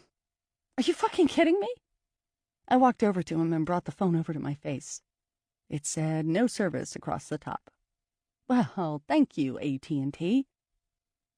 We'll just keep trying it. There's got to be a reception somewhere. It worked fine near the campsite. He shook his head. I never got a signal this whole time. You haven't tried to call Jen or anything? You know, to check up on the baby, I thought rather viciously. I tried. I said I never got a signal. Oh, well, I am so glad you put the only working phone on that fucking boat over there, I said, throwing my arm in the sailboat's direction. Hey, this is not my fault, he yelled right back at me. I wouldn't have had to put the phone over there if you could get your damn little head out of the clouds and start focusing on what's really important. My jaw dropped. Excuse me? You think I don't know what's important? I thought having a phone, a connection to the outside world, was a pretty fucking important thing. Looks like I was right. He gave me a dismissive wave. I can't stand here arguing about this. I'm going to find the pontoon-slashing motherfuckers who did this to us, and then we'll figure out what to do. He walked off into the forest. I felt like picking up the nearest rock and chucking it at him, much like I chucked that container of Mr. Noodles. I looked behind me at the boat and made a silent prayer that the ropes and anchor would hold out. The clanking of the chains could be heard amongst the weather's roar and made me think some decrepit sea creature was deep below it, holding on with a lazy grasp. That boat was our only way out.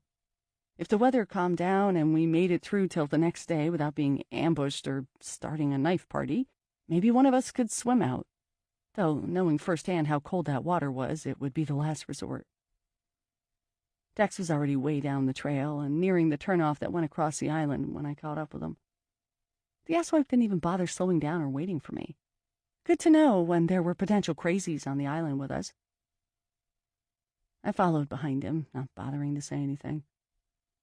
We made it through the dead part, the dead heart, without incident, though I could tell we were both extra paranoid, knowing we had more than animals to worry about. Back at the campsite, Dex worked quickly to find the flare gun and the hunting knife. I thought that the knife was purely for kitchen use, but Dex was a bit more prepared than I was. He had grabbed the flare gun from the boat's emergency kit as well when we first left the boat. So you thought we'd need it? I asked him as he gave it the once-over and stuck it in his pocket. You never know, he said matter-of-factly, and placed the hunting knife in my hand. This is for you. I suggest we split up.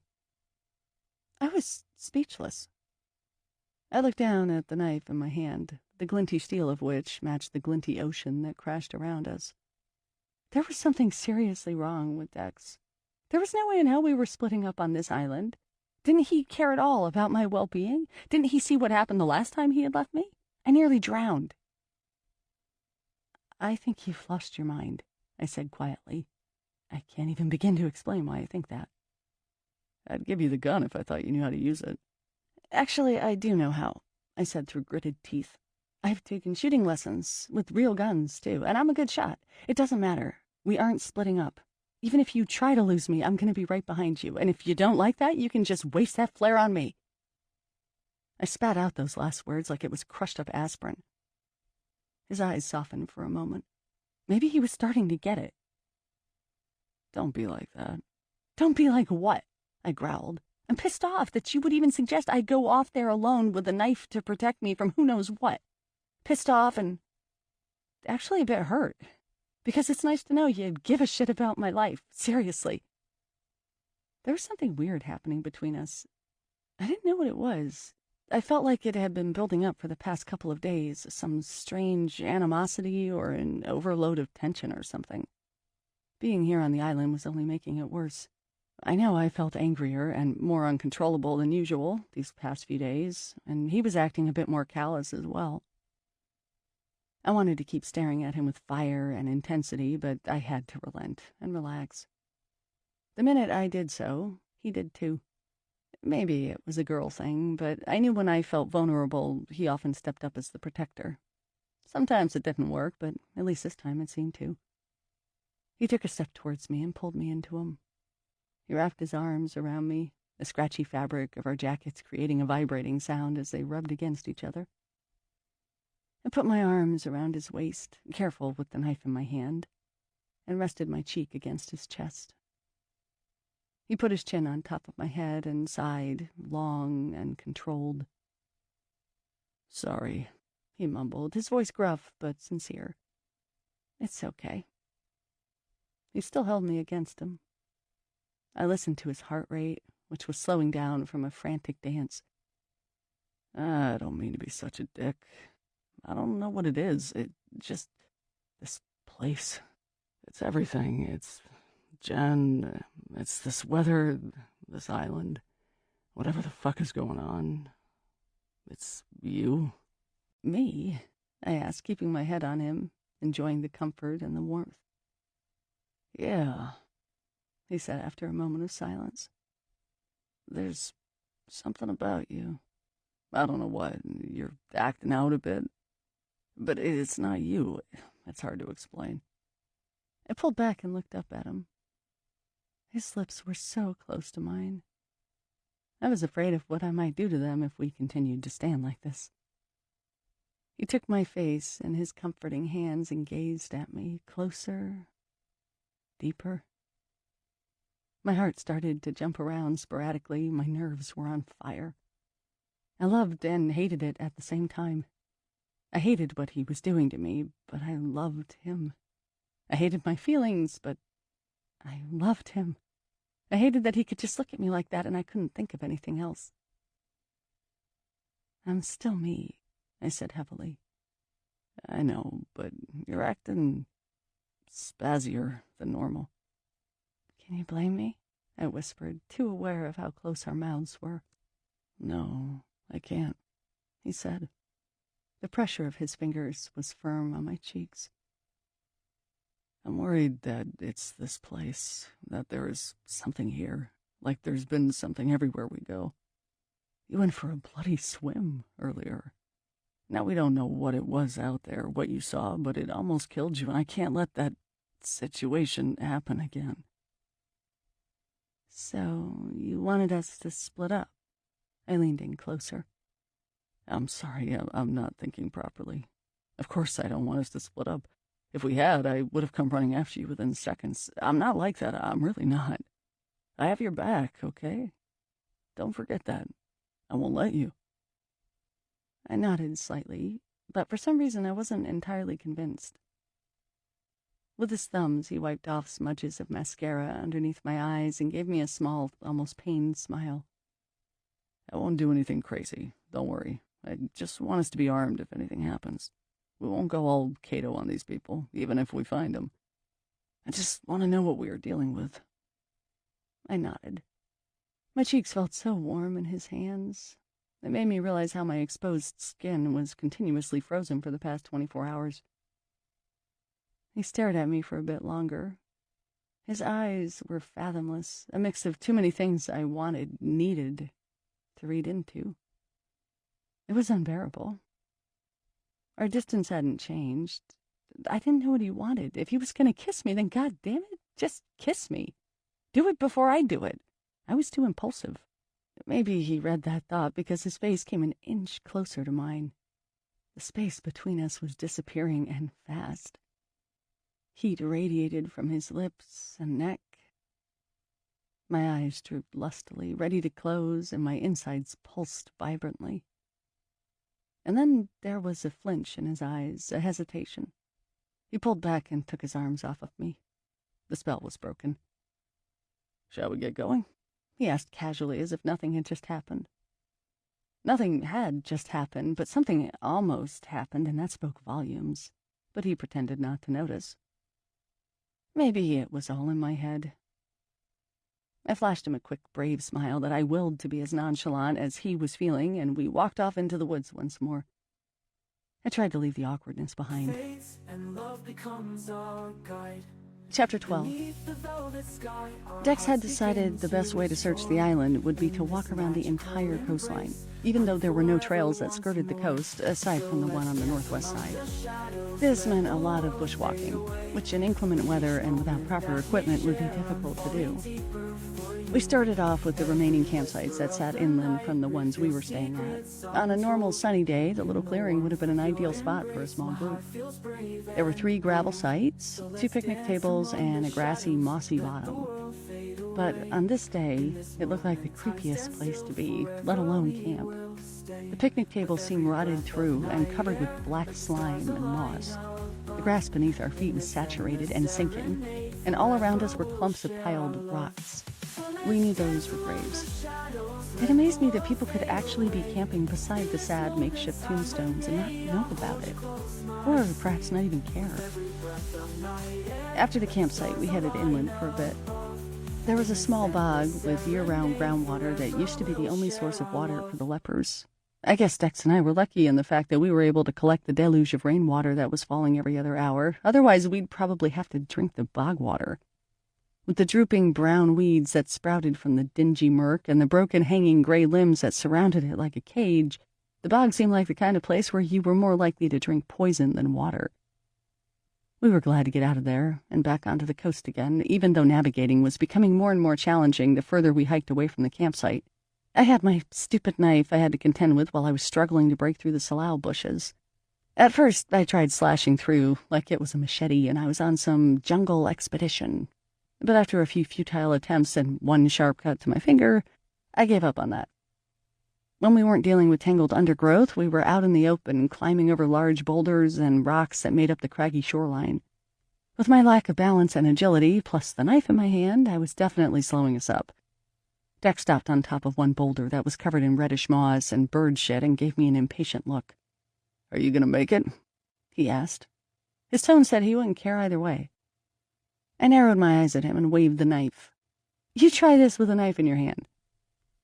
He sat down on the rock and held his hand out for the knife.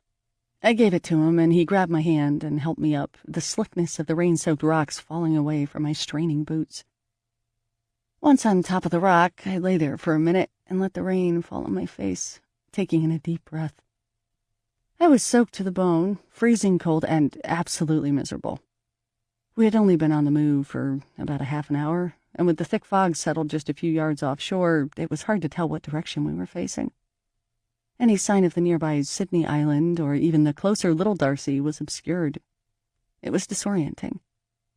What sucked the most was that I couldn't just give up and go back to the campsite. We had to keep going.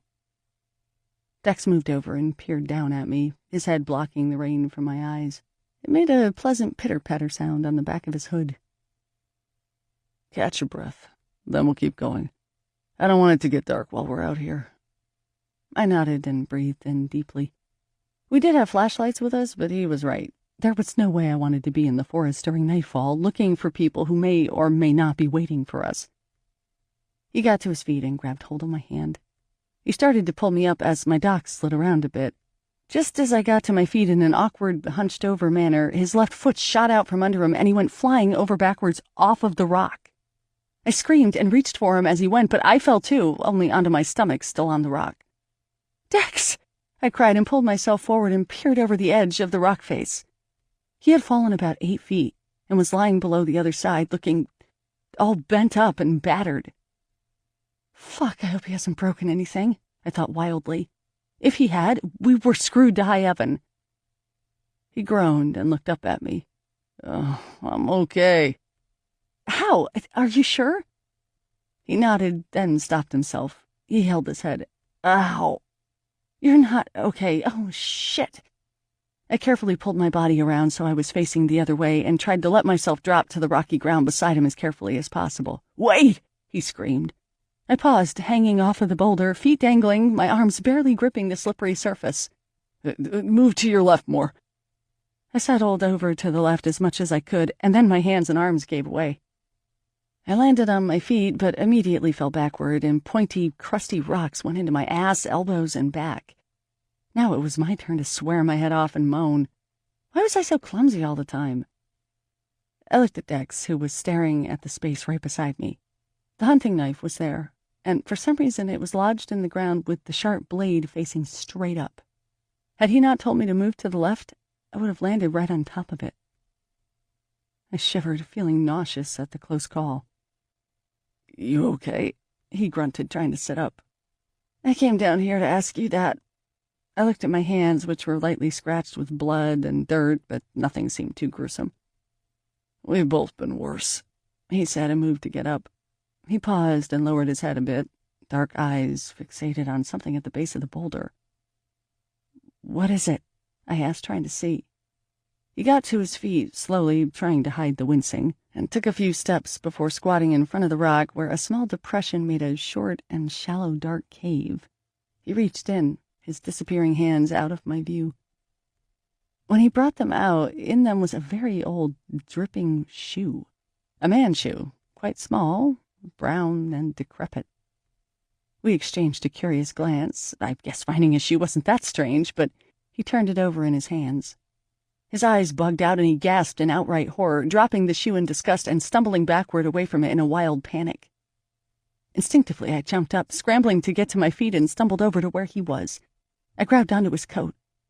His hands were at his mouth, looking like he was about to vomit. What is it?" I cried, not wanting to go any closer to it. He closed his eyes and tried to compose himself. I put my arm around him to let him know I was there. After a few breaths, he opened them, shaking his head very slowly, eyes focused on the shoe in horrid disbelief, skin transparently pale.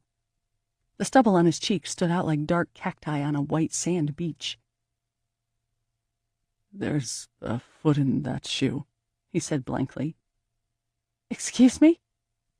My hands flew up to my mouth as well. He had to have been kidding. "There's a human foot in that shoe." "Oh, my God," I said, turning away and trying to remain calm. "What the... How? Why would there be a foot? Did someone cut off someone's foot?" "I don't know. It might have fallen off." "Jesus, Dex," I exclaimed. I looked at him with disgust. He gave me a barely perceptible shrug, his complexion still ashen. "Leprosy," he said matter-of-factly. "Okay, for one thing, their feet didn't just fall off like that. They lost feeling in their feet and hands and whatever, but that was totally different. And for another, that foot couldn't possibly be 100 years old." "Did you see the foot?" he asked, looking at me wryly. I did not want to see the foot. Sure, there was a part of me that wanted to look, the same part of me that slows down at car accidents in some sick hope that I'd see a dead body. But I also knew that if the sight caused Dex to nearly puke, it would do something much worse to me. In fact, I felt like spewing right here on the rocks just from the thought of it. "I hate to say this, but I really think we should get going," I said, eyeing the moving fog that seemed to creep in closer. I wanted to be as far away from the foot as possible, even if the only other option was to continue on our pointless trek around the island. Dex agreed, and after he scooped up the knife from its deadly resting place, we were back on our way, scrambling over the rest of the rocky coast in silence, mulling over the damn foot in the shoe. I didn't know what Dex was thinking, but at least he was the one to have seen it, to have seen something for once. The shoe could have been 100 years old, it could have been a few years old. The sea and climate ravage things out here like nothing else. It could have been a leper's foot, it could have been the foot of someone murdered, or it could have just been the only remains of a drowned kayaker washed up to shore. Apparently finding feet on the coast was a common occurrence in BC. I didn't want to think about it any more than I had to. We had other things to contend with, including making our way through the forest again, choosing the cover of dark pine and twisting arbutus trees with their scaling red bark that reminded me of dead, sunburned skin. We rounded the head of the island and started down the other coast, with the wild waves now crashing turbulently on our right side. After a while of exhaustive bushwhacking, my fingers cold, numbed, and scratched to bits from pushing back scathing branches, we came back to the familiar area where a trail opened up and the Mary Contrary could be seen rollicking off the coast. She was a sight for sore eyes, all right. There was nothing I wanted more than to just toss everything aside and make a swim for it.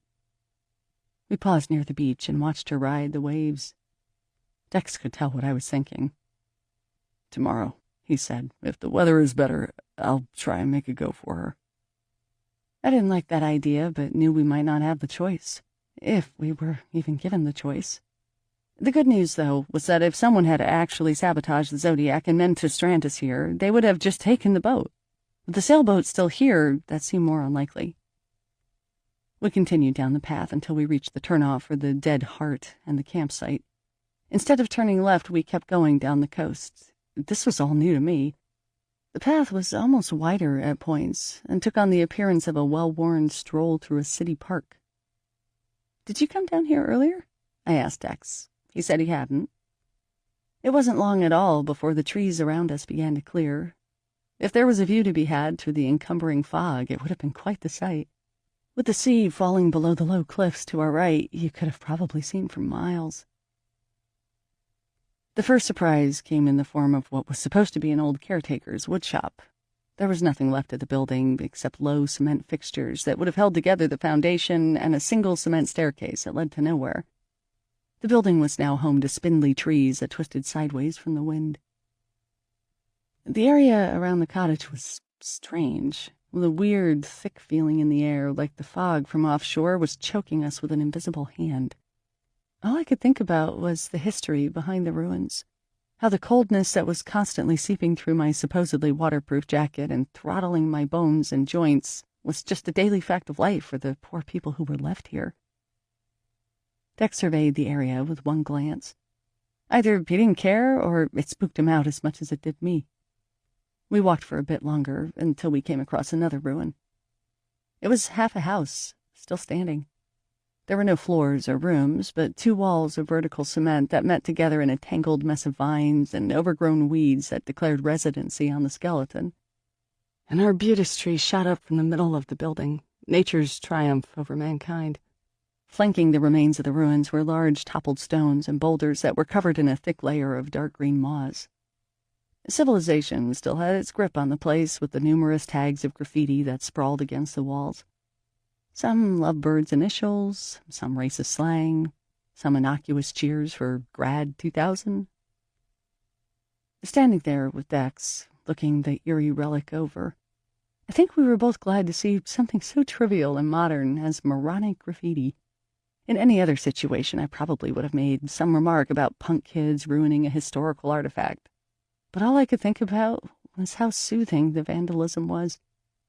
There was another world out there, another world of modern people who were going on about their lives. A world that occasionally brought over teenage kids to this godforsaken island so they could have sex away from prying eyes, get drunk, and tag decrepit old structures that no one cared about. "What do you think?" Dex asked. We had paused in front of the crippled cottage, both of us looking it over in silence.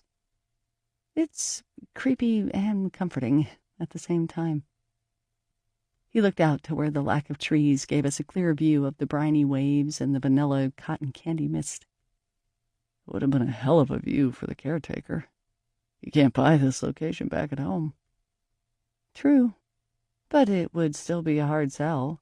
Sure, you get a view, you just have to share an island with a bunch of lepers."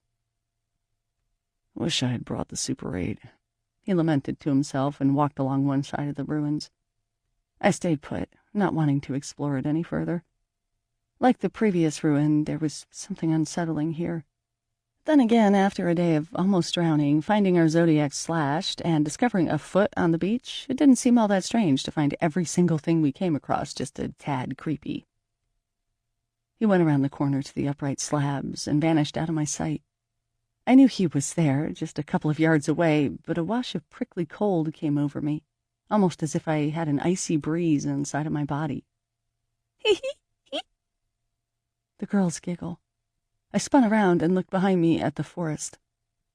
The sound of leaves being crushed, branches cracking, light footsteps. But there was nothing there, nothing I could see. I listened hard. I couldn't hear anything else, not even Dex. I was about to open my mouth to call for him when I heard a snap. I looked around me again and saw a glimpse of white shirt disappearing behind the concrete where Dex had gone. "Dex!" I yelled and ran over. I went around the corner and saw nothing. Where was he? I kept running and was about to round the next one, the area where the dying vines overwhelmed the cracked and pebbly walls, when Dex appeared. I put on the brakes, almost running right into him. He reached out and steadied me with his hand. "What is it?" he asked. "Did you hear that?" I asked breathlessly. "Hear what?" "The laugh. The girl laughed, and then I saw her. I saw her. She would have run right into you." I could see the hesitation on his face, followed by a tinge of concern across his brow. He kept his hand on me, tightening his grip. "I didn't see or hear anything, Perry."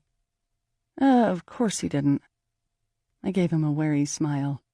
"Guess I'm going nuts, then." I felt small and simple.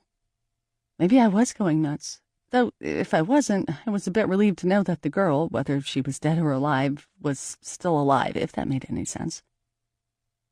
I knew Dex was looking me over like some clinical scientist, so I just brushed it off. "Well, anyway, maybe you aren't very observant. Can we finish this stakeout up? I'm getting colder by the minute." We took off down the path, leaving the ruins behind. The only problem now was the path deteriorated back into bush territory, and we were back to slogging through mud and crisscrossed roots for the rest of the way.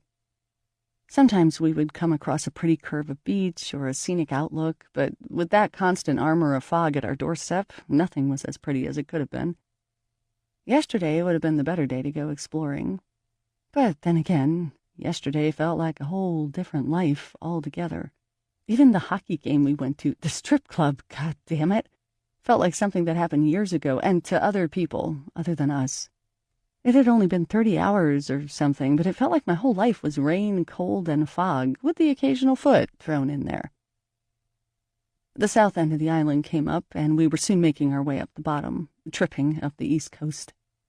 Aside from the little girl, we hadn't come across anyone else. Dex pointed out that just because the perimeter was clean didn't mean people weren't hiding out in the middle. I started to doubt it, though. We hadn't seen signs of anyone. The boat was still there the last we looked, and as we struggled through the brush until we saw our own tent again, shining in its blue plastic glory like a beacon, it only solidified the fact that if there was someone else here wanting to make trouble for us, they would have done something else, right? The boat would have been gone, our campsite would have been destroyed, it would have been more. Unfortunately, this didn't mean the end of our journey. Dex was so determined to still find those pontoon-slashing motherfuckers that he made us keep going and hit up the one place we had missed, the dead heart of the island. It really was starting to get dark. From the way the clouds grew blacker near their tops, it must have been at least 3:30 or 4 p.m. We maybe had an hour before the sun would set in a place unseen. But Dex was insistent, and as much as my feet hurt in my boots, as much as my bones and hands throbbed subtly from the fall, I still wasn't brave enough to wait it out alone at the campsite. So we kept going, heading deep inside to where the ferns grew to prehistoric heights and the only light seemed choked out by grasping limbs. Though it was his idea, I could see Dex was apprehensive about heading into the middle. At one point in the path, he stopped and quickly handed me back the knife for safekeeping. We reached the end of the path and started back again. There was nothing there, no raccoons, no saboteurs, no giggling girls. Just the hanging moss, rotted stumps, the floor of gray, wet leaves, and the stench of dying vegetation. As we walked along, our pace quickening with the relief that we were leaving, Dex looked at me and smiled. "At least this has taken your mind off of all the blog comments." He was right about that. I wasn't quite in the place to smile about it yet, but it all seemed very frivolous when compared to real-life dangerous situations. He looked up at the marker on the tree as we passed it, and frowned. "Oh, I don't remember seeing that tree before." We stopped, and I looked behind me. The tree looked like any other tree in this area, slimy, scaly bark flanked with beaded moss and the drip of rainwater. There was a tiny nick in the side of it, though, where the inner bark was clean and white, almost like someone took a few whacks of an axe to it and then gave up. He was right, I hadn't seen that before, but I wasn't sure that meant anything. I looked at him, unsure of what to say. "I don't know." He sucked in his lips and reached into his pocket. He brought out the pack of cigarettes. It was empty. He crumpled up the package in frustration and threw it on the ground. "Really, Dex? Littering?" I bent over to pick it up, but he grabbed my arm. "Just leave it for now, trust me." He brought out a pack of Nicorette gum and popped a few pieces in his mouth instead. Then he shrugged. "Almost there."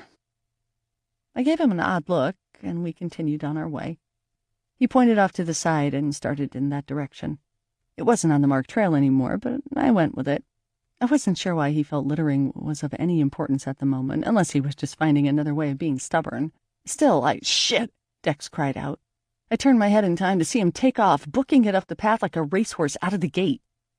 There was a 2-second lag where I wasn't sure what was going on, but I was quickly running after him, trying to follow his form through the mud and thick trees. "Where are you going?" I yelled after him, losing my breath already. "There's someone here. I just saw them running," he yelled over his shoulder, part of his words muffled by the trees he was darting in front of. I gripped the handle of my knife tighter and struggled to catch up with him, but with his comparatively long and agile legs, it was a losing game. It wasn't long before I lost sight of him, and the sound of his breathing and strides were hidden by the density of the forest. I stopped running and felt utterly lost. "Dex!" I yelled, and waited. I yelled again. Same deal. I was alone in the forest, in the very worst part of the island. If it was a movie, I would have kept looking for Dex and gotten more lost. After all, I did have a knife on me. I was armed. But I still had a tiny, rational part of my brain that functioned, despite being waterlogged and hungry. I remember seeing a film when I was in grade school. It was one of those PSA-type shows, akin to Why You Shouldn't Play with Fireworks and that sort of thing. They did a video in a local Portland area forest about a young boy who got lost. The best course of action was for him to stay put and curl up for warmth. The kid also had a package of some granola-like treats that kept him sustained. I remember really, really wanting those granola treats. I can see the pink packaging clearly in my head, even to this day. I also remembered the way he huddled inside a hollowed-up log until the rescuers found him the next day. Now, I've had no treats, and though there were many creepy logs here I could certainly crawl under, I wasn't having any of that. If Dex even came back, there was no guarantee that he would come back this way. There was, of course, no search party. So I turned around and decided to get back to the main path as quickly as I could. I knew that would take me to the campsite, and the campsite was the one place we both knew we could find each other. It was our constant. If I could get back there, there was no doubt he would eventually show up there. I hurried down the path, fully aware that Dex was out there chasing something and that there might be other somethings around, watching me from the dead trees. I quickly passed by the cigarette package and picked it up. Even stuffed into a crack in a tree, it was better than leaving it on the forest floor. I looked up at the tree we passed earlier and noticed again the nicks in the bark. Only the marker wasn't there. I stopped. I walked back to the tree. A few minutes ago, the red and white glowing disc of the trail marker was on the tree. Now it wasn't. And it wasn't on the ground or on any part of the tree. It had just disappeared behind our backs, like someone was going around and plucking them off of the trees. My breath came in short and shallow. My head felt heavy and my vision began to swim. After everything that happened today, I knew the panic attack was long overdue, but fuck, I didn't want to go through it alone and in this dead place. "Think, Perry, think," I said to myself. My voice cut clearly across the glade. It almost made me feel embarrassed, which was a nice change of emotion given the circumstances. This tree did have a marker on it earlier, which meant this was the path. But where was the next marker? Where did the path go? The ground was muddy and debris-covered in every direction, whether we had walked on it earlier or not. And with the way the trees were spaced out, it was easy to imagine a million paths were running in a million different directions. Without the markers, you really were lost, and for the first time I couldn't see a single one anywhere. Shit, I swore under my breath. If going forward was impossible, maybe going backward wasn't. The shoreline and the Mary Contrary were only 10 minutes away at the most. It wasn't the campsite, but it was something. And in the worst-case scenario, I could probably turn over the Zodiac and use it as shelter. Part of me wanted to sit down on the nearest stump and cry my eyes out. I was lost. Dex was gone somewhere, chasing something. And we were stranded here. Not only that, but my parents and my sister had no idea what was going on with me and were probably sick with worry. There was this constant irrational fear deep down in my chest that I might not see them again. Maybe Dex would shoot off his flare gun and let me know where he was. That thought cheered me up enough to carry on back to the west shore and the boat. I took in a deep breath and walked off in that direction. And I stopped. I heard the sound of twigs snapping and feet shuffling slowly, not wanting to be heard in the quiet forest. There was someone behind me. I knew it wasn't Dex. Chapter 13. My arms and legs were frozen in fright. There was someone behind me. Someone who wasn't Dex. Someone who was either alive or dead. I slowly turned my head, expecting to see lepers or a homicidal maniac with an axe and Dex's head in his hand. There was nothing there. Just stillness, just the forest. Maybe the sound was a delayed reaction of snap. Again. I turned all the way around and tensed up, ready to fight or flee, my knife shaking in my firm grasp. A burst of movement appeared between trees in front of me. I took a step forward, keeping my eyes locked on the trunks they must have gone behind. If they were running away from me and not towards me, that was at least one good thing I had going. "Who is there?" I yelled, my voice warbling. A flash of a person. They left the tree and were running to my right. Between the trees I could make out long hair and a dress of some sort. She was tall, taller than me, a girl, but not a child. I didn't know what to do but start running after them. For once, I was the faster one, and I was able to come closer in a short amount of time, all the while jumping over small logs, leaping over mud puddles, ducking between fallen limbs, and slapping past reaching branches. I kept my eyes on the person, trying to suck in all the details I could. The girl's hair was very long, messy, and dark, either from dirt or the natural color. The dress was black and old, patched in some lucky places, with huge gaping tears in others. It was a very modest outfit, with long sleeves, high collar, and an ankle-grazing length. As I watched the girl run, as I started to catch up with her, I noticed the girth of the dress wasn't hampering her ability to jump over stumps or launch over streams. It was like she knew the landscape internally. At one point, I was close enough to reach out for her, but she darted around a heavy fallen tree and had let a thick branch swing back into my face. I put my hands up to protect myself just in time, but ended up dropping the knife and was nearly flung backward. I picked up the knife again and went past the branch, but she was gone. There was no one there, and the only sound was the ragged, raspy ones that my lungs were making. A fine mist slowly trailed past my throbbing face as I tried to catch my breath. It was lighter here, and the mist meant I was somewhere near the coast. I followed the direction of the airy fingers and saw that I was by a smaller eastern cove that Dex and I had passed earlier. I knew all I had to do was walk up and I'd be back at the campsite.